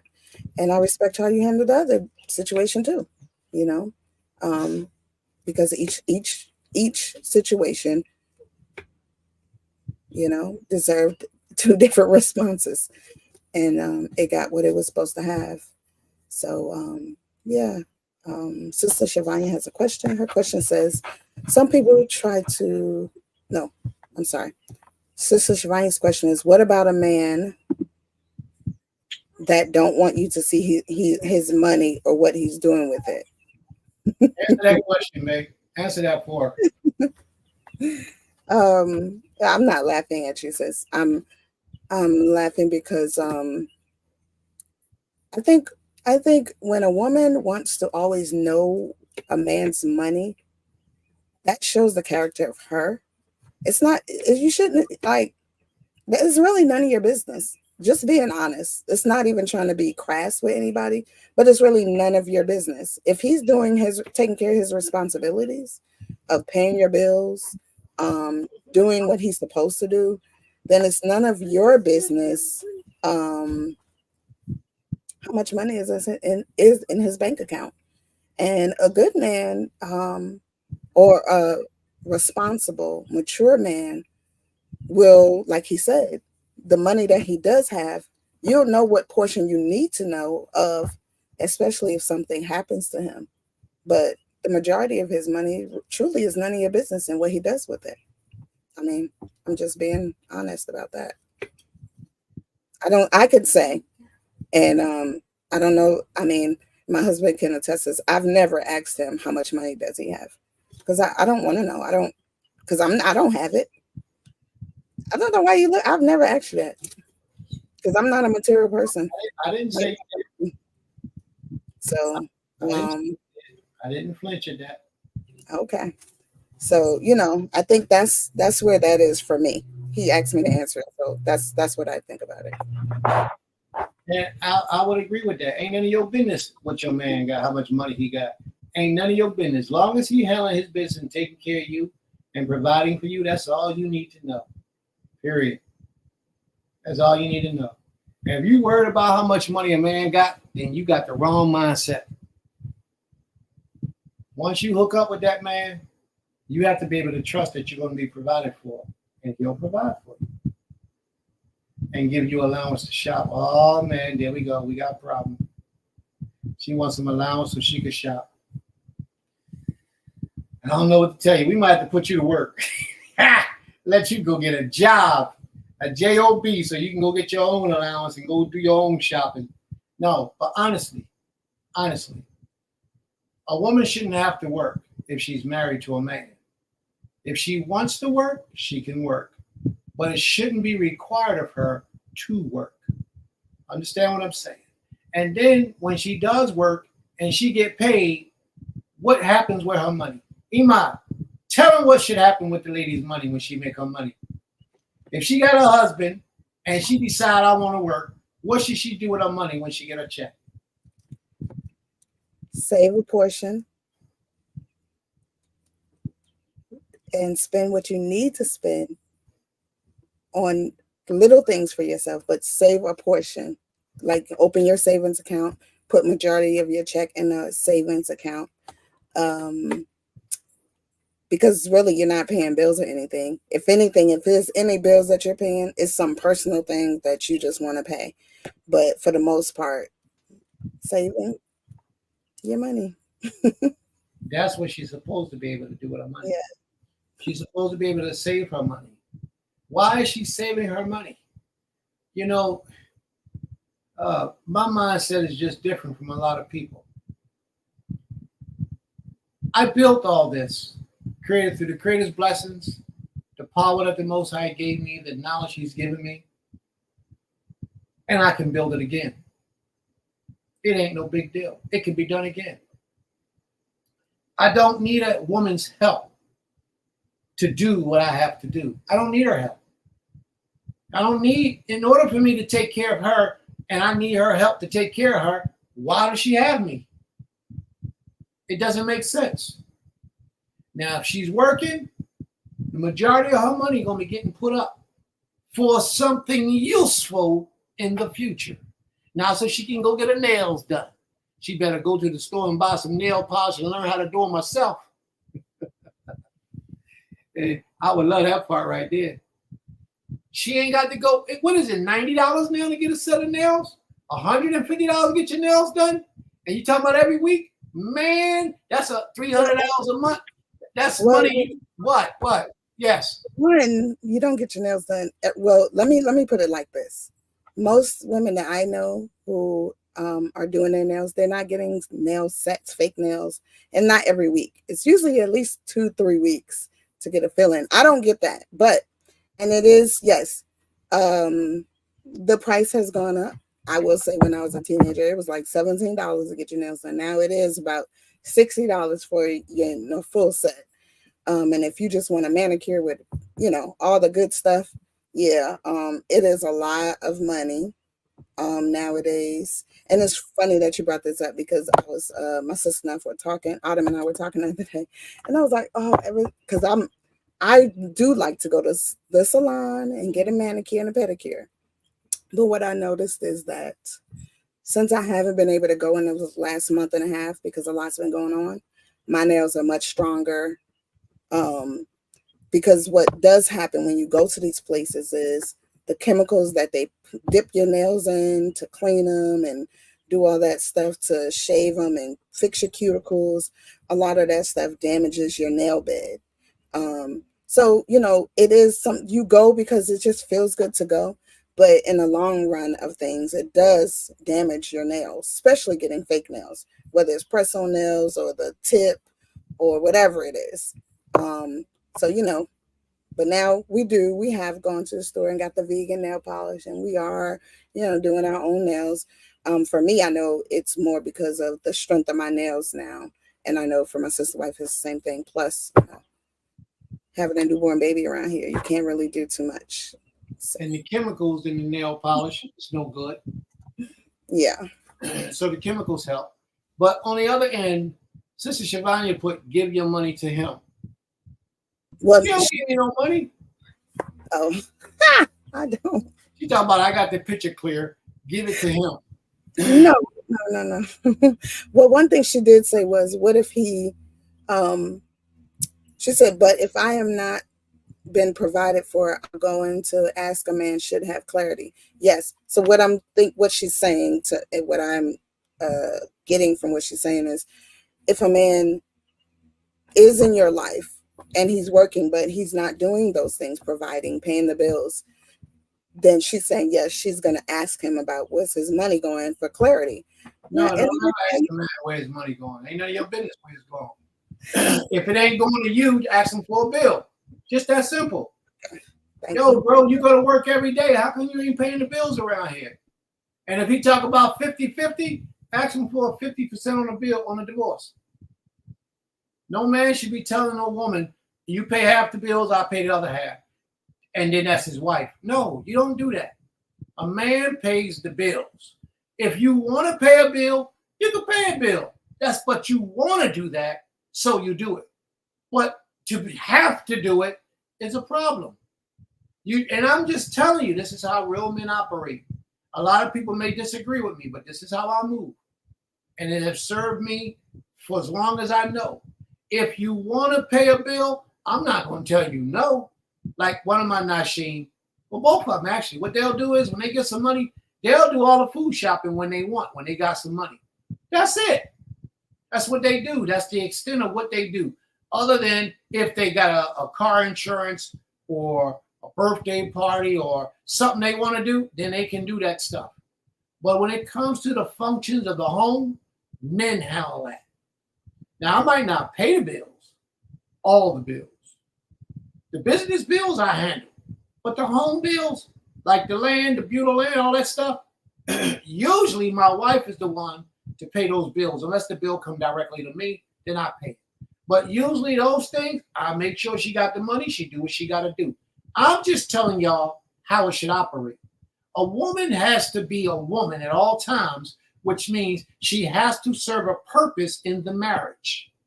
Part of her purpose is paying the bills and the responsibilities to make sure that the land can continue on. She don't raise the money for that, but she gets the money and pay the bills, and that's how it goes. Why am I sharing that with you? Just so that you could do a little format within your own home and realize how things need to be. Man sets the order, man gives the woman what she needs, and then woman go out and multiply what the man puts in her hands. That's just the way it goes. Yeah, you don't want to know what a man doing with his money. If you can't see what he's doing and he's not handling his business, then he's not a man. And he's not a man.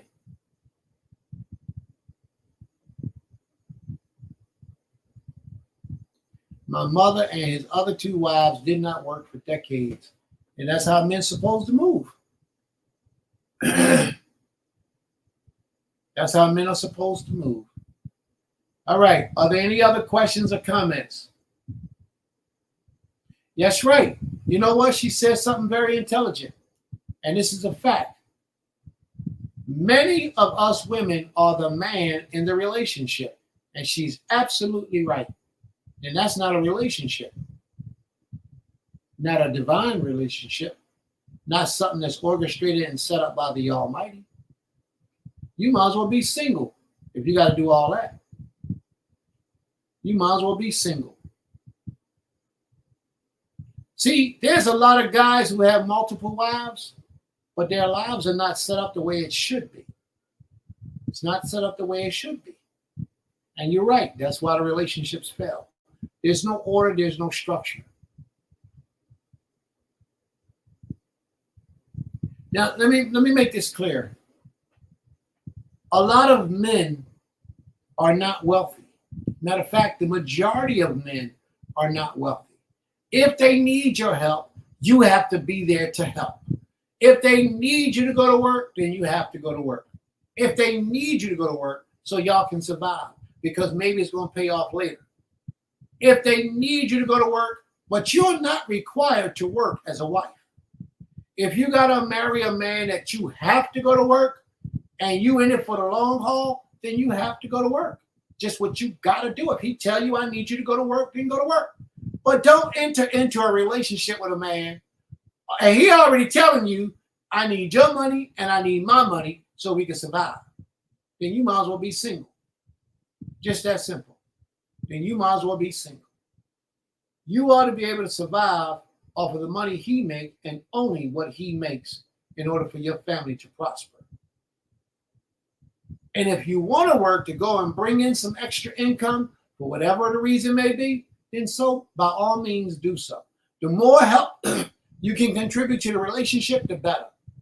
The more help you can contribute to the relationship, the better. But you don't have to do those things. I'm just making that clear so y'all understand.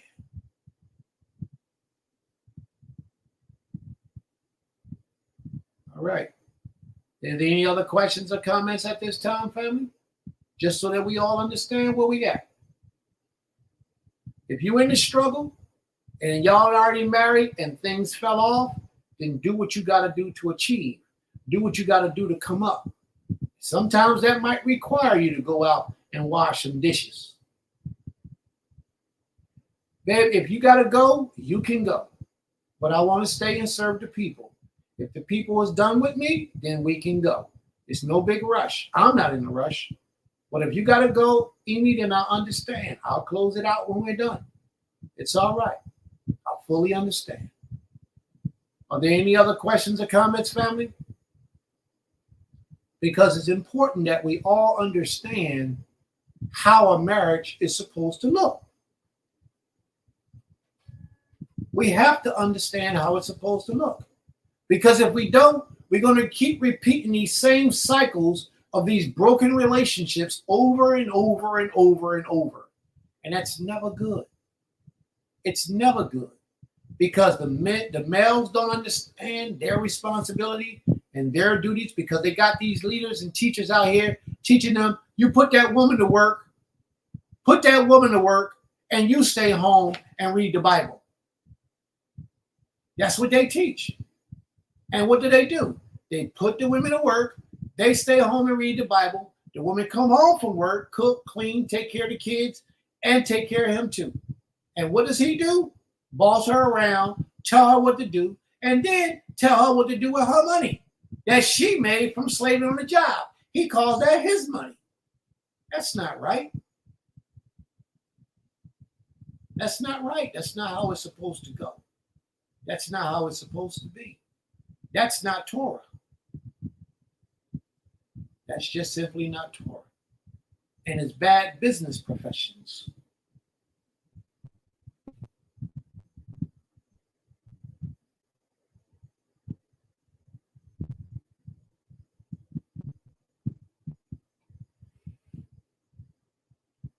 All right. So, all of you on the platform, does anybody have anything that they would like to say?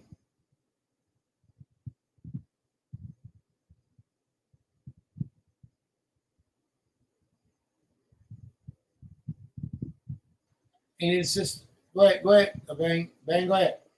Yeah, I was just gonna say, yeah, it was just a great lesson, and thankful for the things that were brought out, and yeah, it's just a great lesson that gives more insight onto how a marriage should really operate, and what it really does look like, because we haven't been given any true righteous examples.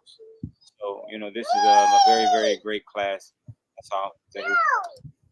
May the Most High be praised. Let me go on the record and say this for y'all, family, so that y'all don't be, well, Prince, you could do that, but no, listen. A man doesn't have to be wealthy to manage his family. He don't have to have a lot of money to even take a wife. But he has to have a place to take that wife as a home. He has to do that. He has to have some type of way to provide for that woman as her husband. He has to do that. He has to have a way to provide for her if she gets pregnant with a child. He has to do that. He must give her the option of whether she wants to go out the house and work or not. He must give her that option. She is not demanded to leave that house and go to work. And if he forces her to do so, he's wrong. It's not the way it should be. That means that he can't afford you. That means that he can't afford you, and he shouldn't have taken you. Now, let me clear this up so that you understand. If you two was already married and he came upon hard times, that's a different situation. That's not what I'm talking about. What I'm talking about is you coming into a household with a man that really can't afford to take care of you. That's the problem. But if you and this husband has been husband and wife for some time, and he fall upon hard times, he loses his job, he get hurt, and he gets broke, then that's a different story. Then you have to stick in there with him. You got to do whatever you got to do to make that happen. All right? That's a totally different agreement. Totally different situation. Totally different covenant. Totally different understanding. But you don't enter into a relationship with a dude and you got to stay with him at his cousin's house and his cousin's friend house today, and then at his cousin's house tomorrow, his other friend the next day, and both of y'all together, and you talking about I'm going to hang it in there with him, y'all sleeping in cars and all that type of stuff. That's not a marriage. That's not a husband. That's a problem. And with all that, he never even gave you a bill of marriage, a certificate of marriage. Never even acknowledged you as his wife. That's a problem.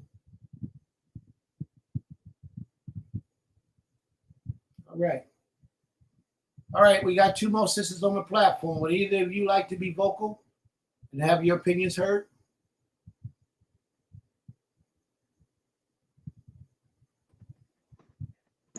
Shalom. Shalom, sis. I just feel like it is virtuous for a woman to assess the situation properly and take your time, because wasted time can never be given back. And though we learn from our experiences, we don't want many adverse experiences, because then it taints the way in which you look at relationships and righteous unions. And I would like to say thank you to you and your wife for this platform as well. May the Most High be praised. Total Rabbah. Hallelujah. All right. So we got a question. Sister Aisha has a question she would like to address. She says, since I ain't got nobody else to read, I gotta read for myself now. I can read for you. Oh, you still here? Okay, baby. Go ahead and read, Ema. Sister Aisha says, what advice would you give to a righteous woman who has or was in an abusive relationship, so she separates and stays celibate? How long would you recommend her to stay to herself? Well, I gotta ask the question: is this relationship a marriage? Is this righteous woman in a marriage with a husband?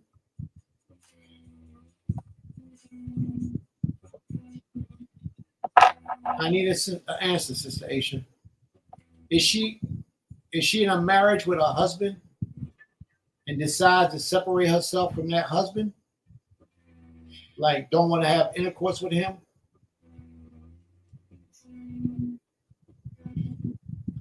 See, because I don't fully understand what you're asking. So I have to ask. Well, it says an unrighteous marriage, because it says, what advice would you give to a righteous woman who was in an abusive relationship? But that relationship, if it's a marriage, because if it's a marriage, she has no right to turn herself away from her husband. She's violating the law. You shouldn't have married the dude. If he's abusive, then you should seek a divorce. But you don't shut down and not give him what you're see. This is the point I got to make to women. This is the point I got to make. If you're a righteous woman, you remain righteous. That means your desire is to your husband. If he's a wicked husband, you don't stop doing what you're supposed to do as a wife because he's a wicked husband. You pray to the Creator for help, for salvation, but you don't cease from doing what you're supposed to do as a wife. Because if you do, the moment that you do, that makes you a wicked wife. Okay? And then you have to ask, what type of abuse? Is he physically abusive? Is he verbally abusive? Now, both of those are dangerous, but your life ain't threatened in one of them, whereas the physical, your life is threatened. But either way, if you feel uncomfortable in your marriage, then you should seek a proper divorce. Don't separate yourself from him. I don't want to cook. Some women say, I ain't cooking no more because I want to get out of this marriage. I'm not having sex with you no more because I want to get out of this marriage. They're in violation of the law. They have to do these things by law. Therefore, if you don't want to do it, then don't get married. So there's things that need to be asked, sis. In order for me to answer your question correctly, there are things that need to be asked about your situation. Or not your situation, but the situation that you presented. There are certain things, there are certain dynamics to it. She cannot separate just because she chooses to separate. That's a violation. She has to seek the elders, the leadership, or somebody that she look as a spiritual head and ask them for a divorce. And have a hearing. Bring this brother up on charges or whatever it is that he's guilty of. There's a righteous way of doing this. But if you take matters in your own hands and start saying, I ain't doing this no more, you could end up losing your life. And besides the fact that you end up losing your life, you could be seen as unclean in the sight of the Creator because of your sin. I know a lot of people don't want to hear this, but this is right. This is truth. This is scripture. You can't do that, sis. No matter how bad of a husband you got, you have to still do your part as a wife, or else you will also you're giving him an excuse, and you don't want to give him any excuse for mistreating you. All right. I'm going to let my sister speak her portion. Torn Crown, would you like to speak, sis? Underneath the crown. This is a tough one. and I know this could go for hours. I don't see where in the Tanakh where it is my responsibility to give him sex when he asks for it, especially when he's abusive, physically abusive. Now, I could be wrong, and I could just be speaking from experience. Yeah, I you did, are, but it's I, okay. Go ahead. I did, I did read in the Tanakh where it says that if he gets another Isha, that his duties of marriage should not diminish. That's absolutely Where it never said anything in Tanakh where the wife has a duty of marriage to give him sex whenever he asks for it. I could be wrong. I could be wrong. It's just coming from, I could be wrong. However, if I'm being physically abused, I'm going to somebody immediately. Or he's getting some hot lead somewhere. I'm going to somebody because I'm not going to stay in a relationship and have to go through that, if he's being physically abusive, but yet he's still asking for sex. So now I'm questioning my role as a wife and asking myself, should I not have sex with him? Should I not cook for him? No, I'm going to immediately go to an elder, go to my father and find out. But the thing that you're missing on this is it doesn't happen in one situation. It's a process. You're absolutely right. Oh, yeah. You're absolutely right. So it's a process of abuse. So once you realize that you're being abused, you don't just stop. You shouldn't stop. You can't cut that off because then you're contributing to the abuse. You're absolutely right. So you see, you're right. Yeah, you don't do that. You still keep your duties as a wife, but you do seek out leadership and elders, like you said. And don't talk about no hot lead on you're before the world. You don't want. I'm just saying. But you're right. I have seen instances where a woman has she's withheld herself, and that turned the man into a totally different person physically. That's right. So yeah, it isn't wise, especially if you don't have the proper backing. It isn't wise for a wife to do that. Yeah, this is a tough one. I mean, emotionally, we wouldn't want to be touched by our each if we're being physically and verbally abusive, especially physically. We wouldn't want to be touched, but seeking counsel is definitely something that should happen immediately. Immediately. You're absolutely right. Immediately. And that counsel has to be somebody that you're willing to listen to if they tell you you're wrong. See, that's the flip side of the coin that a lot of women don't want to accept. That counsel, if it's righteous counsel and you're wrong, they're going to tell you you're wrong, and you have to be willing to make the adjustments to correct your situation. And then what a lot of people think is abuse is not abuse. It's just abuse to you because you're not accustomed to it. You know what I mean? Or it may be a form of abuse where he might raise his voice. A lot of women say that's abuse. If a man requires something of his wife, like, I don't want this house to be dirty. Please don't keep the house dirty. Keep the house clean. She might think that's abuse. Hey, listen, I know a lot of females today, they nasty. Come on now. We probably got some on this platform going to act like it ain't them. But a lot of females are nasty. There's a lot of men that's nasty, yes.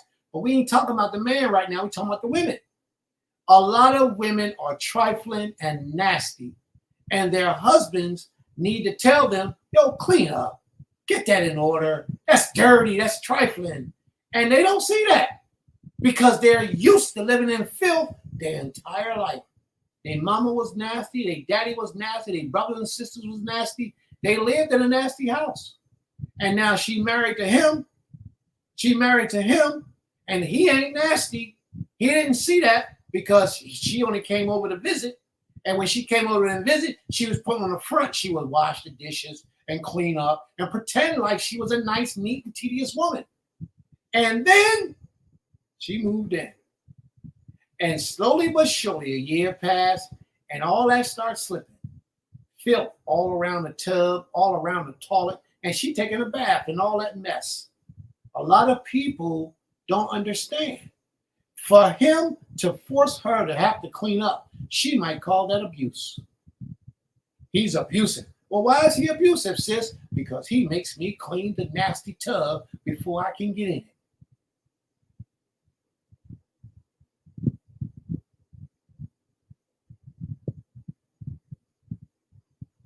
All right, my wife asks a question, and this is what she says. She says a lot of men, Iman, you want to read that, please? Adam says a lot of men who truly abuse their women wouldn't listen to counsel anyway. So what should the wife do then? Stay in that abusive marriage or something else? We had this conversation, came up like last week or so. And what it was that you seek counsel. And if that man refuses to go to counsel, then the counsel can issue you a bill of divorce and you'll be a free woman. So be prepared when you call yourself having that man to come up to counsel. Be prepared. Because if he's arrogant and if he doesn't want to heed counsel, the counsel that you seek out, being righteous counsel, don't get nobody that's going to favor your position because they really like you. Don't do that. Get somebody that's going to judge in righteousness. And if that counsel sees that this guy is not doing his job and he won't come up to defend his position, they can give you a bill of divorce and you can leave. And you are free to go. And anybody want to question that, look up the book of Deuteronomy, the 17th chapter, and read it. And it explained it to you. I believe it's starting verse 8. Read it up. Matter between blood and blood, plea and plea, stroke for stroke. Matters that are hard to make a decision upon. You go to the leadership, the elders, the princes, the priests in those days, and you inquire of them, and they should tell you based on the manner of the law. And when they give you that judgment, if you do not do that judgment, you can lose your life. That's the law of the Almighty. So if that woman has a bona fide case, take it to the leadership, take it to the elders, take it to the leaders, and they shall make a decision. And that's how that moves. That's how they go. So anybody that tells you that I'm teaching you against the law, tell them to teach, explain that then.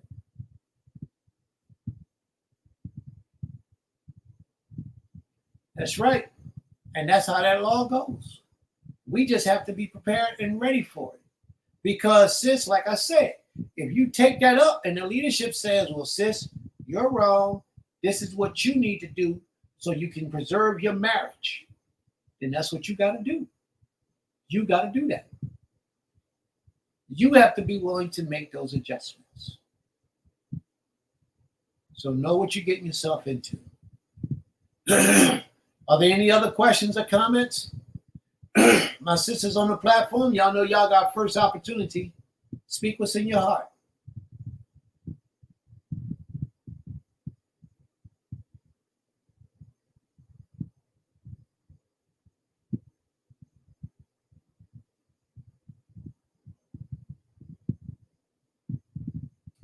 All right, y'all, everybody's done? Nobody have any more questions or comments?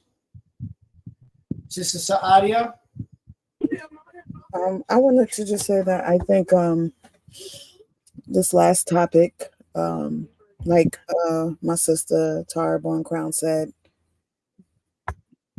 it is a very sensitive and tough because it can go like you can, to be a woman in that type of situation, in an abusive marriage.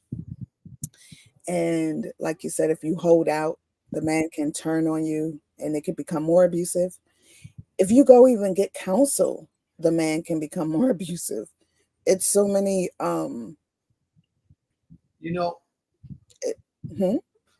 All right, let me address that for a second.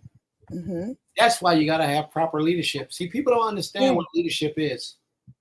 Leadership is, if you fall, your leadership takes on your responsibility and take care of you. Those are the type of people you put in leadership position over you. So therefore, if you go to leadership seeking counsel and that man becomes more aggressive and starts to choke you and strangle you and smack you around because you wanted to have counsel with leadership, then you pack your bags and you leave that man's house and run for your safety immediately. to preserve your life. Do you understand me? If he begins to put his hands on you, you pack your bags and you run to that leadership for safety. And if that leadership doesn't provide for you food, clothing, shelter, and raiment as a man would for his child, then you get away from that leadership because he's not worthy of being your leader. Absolutely. Just that simple. Absolutely. So that's how you handle that. See, if a man wants to be in a position of head honcho, I'm the big man, then he got to pay the cost to be the boss. And if he sees that your life is being threatened because this man is trying to take your life and don't provide for you a place to go and some protection, then I wouldn't have that man as my spiritual guide, as my spiritual head, ever. And I wouldn't advise anybody else to have that person as your spiritual head. Let me tell you something about leadership. Here's something about leadership that a lot of people don't understand. Leadership is like a father to all of those people under his leadership. It can be grown men under his leadership. He's like a father to them.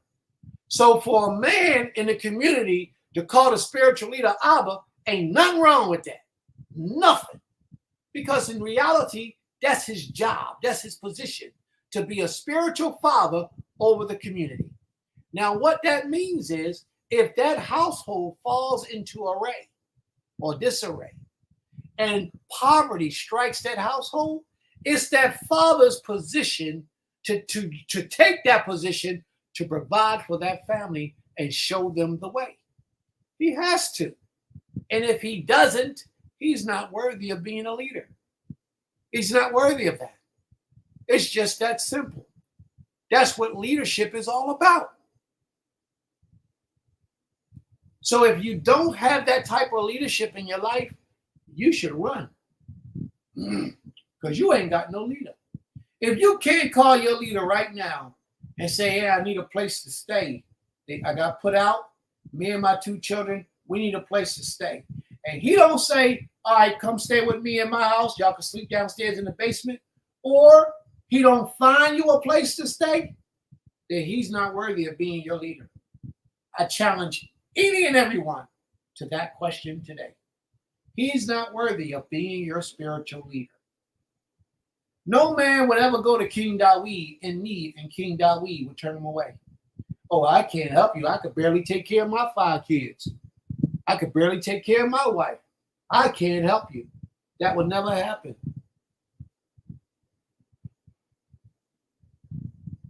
I could barely take care of my wife. That's right. It would never happen. Because real spiritual leaders understand their role and their position with the nation. And they do what they have to do, as opposed to what they want to do. Are there any other questions or comments? My screen is frozen again. No, there's no more questions or comments, but I think everybody was saying yes and thank you for that reply, because I think it's not that women are looking for an out, it's just looking for understanding.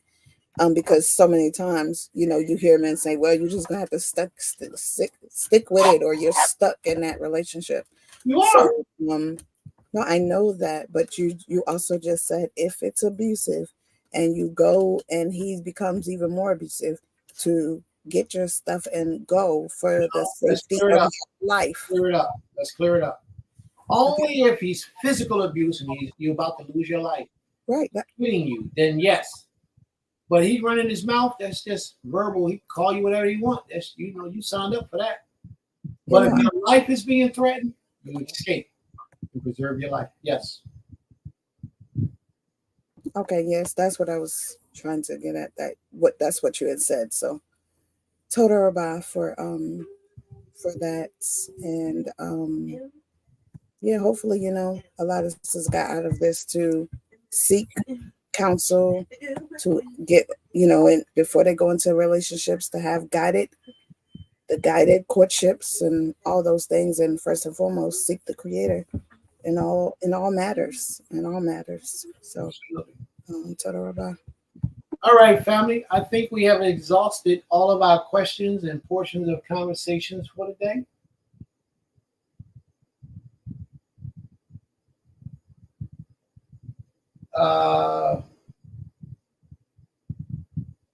Well, sis, you already know you always welcome. Ain't no question about you underneath the crown. You always welcome. We want you every week to come on this platform. Yes. All right. And Sister Saadia, you're welcome back, sis. Whenever you want to come in, please feel free. Please feel free. Just come in and be a part of the conversation. However, whatever role you want to play, so be it. And if it's possible, you want to come back next week after you got some more questions, you can do that as well. Because we're going to be visiting this conversation until we exhaust all possible avenues and questions, until we exhaust it all and address as much as we can. We're going to keep these conversations going on. All right? May the Most High be praised. Are there any other questions or comments before we terminate this meeting for the night? Are there any more questions or comments? No, I don't see any on the screen. All right. Would anybody like to close us out with a prayer? I guess it would be one of the sisters. One of your sisters, would you like to close us out with a prayer? I guess that's you, Born Crown. You're the only one there. Would you like to do it? Would you be able to do it?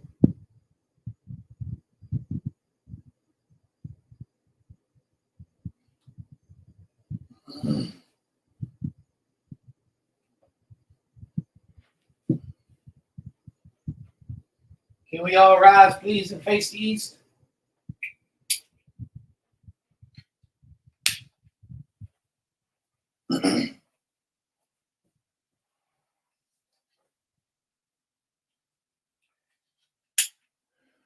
Abi, where Abatenu, Salafanu Kito, Anaknu Osim, Lifneaka, Abi. Great and mighty Master, King and ruler over all creation, we humble ourselves before you, Abi, and we ask for permission to approach unto your throne.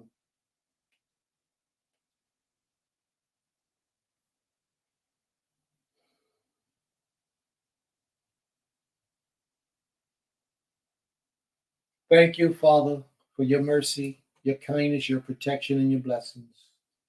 Thank you, Father, for the spirit that you had in our class today to educate us on your truth and how to get closer to you, how to walk in accordance with your commands and your laws. Help us, Almighty One, for we are a confused people. We are children who have not had proper understanding and proper upbringing. We are confused in so many ways, Father. But we know that with your guidance, your help, your protection, your mercy, and your kindness, we know that we will be successful, that we will make it through, and that we will figure it all out in due time because you have made it possible. Thank you, Abi, for places like this where we can come and express ourselves and get a divine understanding according to your truth, according to your wisdom, knowledge, and understanding, Father, in the records that you have left on record for us to follow. Thank you. For without those records, Father, we will be lost. And every man will be doing right what is right in his own mind. Although many still try to bend your truth and do what's right in their own mind and use your law for that purpose, but at least we can say that they use your law to the best of their ability. May you forever shine your divine light upon those individuals who do their very best to observe your truth and do what they understand to be right. If they're in the darkness, then bring them to the light. But however it be, Father, allow us to put all of our direction, energy, time, and focus on you, in pleasing you and doing your will. One of the most important things that you have left for us on record is, if the woman so desires to give her soul and her essence over to a man, and yet she desires to serve you in truthfulness, by serving you to the best of her ability, there is no way that she can fail her man. And if a man who has a woman or Nashim in a family, Mishpachah, and he gives his desire over unto you in fullness, there is no way that he could ever be wrong and go bad by mistreating his wife if he gives his all unto you and walk according to your truth. Therefore, Father, the key in all of this is you. Therefore, Father, the key in all of this is if both parties are to focus on pleasing you to the best of their ability, then they will have that marriage that is needed and necessary for the provisions to be provided, for the spiritual growth to grow. Therefore, you have said in your law that every eye shall bend, every eye shall see, and every tongue confess that there is no power except you. There is none that can close, that can be compared unto your glory, your might, and your salvation. Thank you, Abby, for all that you have done for us in our lifetime, in this short period of time, and even in this class on this day. Unto thee belongs the kingdom, the power, and the glory, from everlasting to everlasting. We all say, Toda Abi, Abi, Toda Rabbi. Thank you, Father, for hearing our prayers.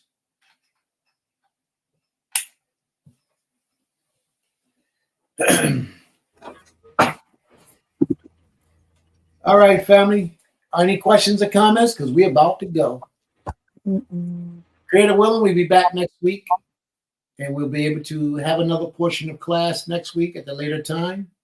Sisters who was here today, you all are welcome to return back next week with some new questions. Maybe you gave us some thought. You went a little bit further on the situations. Maybe you talked to some people and they gave you some ideals. However it is, if you come back next week, we can address these issues. Let it be known that we start class at 11 o'clock every Shabbat. 11 o'clock every Shabbat. We're here on this channel. Please like, share, and subscribe. We got 20 likes today. Share, like, subscribe, ring the bell so that whenever we come up, it'll pop up in your registry and you'll see us. May the Most High be praised, and if it is His will, we'll see you all next week. Shabbat Shalom Lakim. Shalom.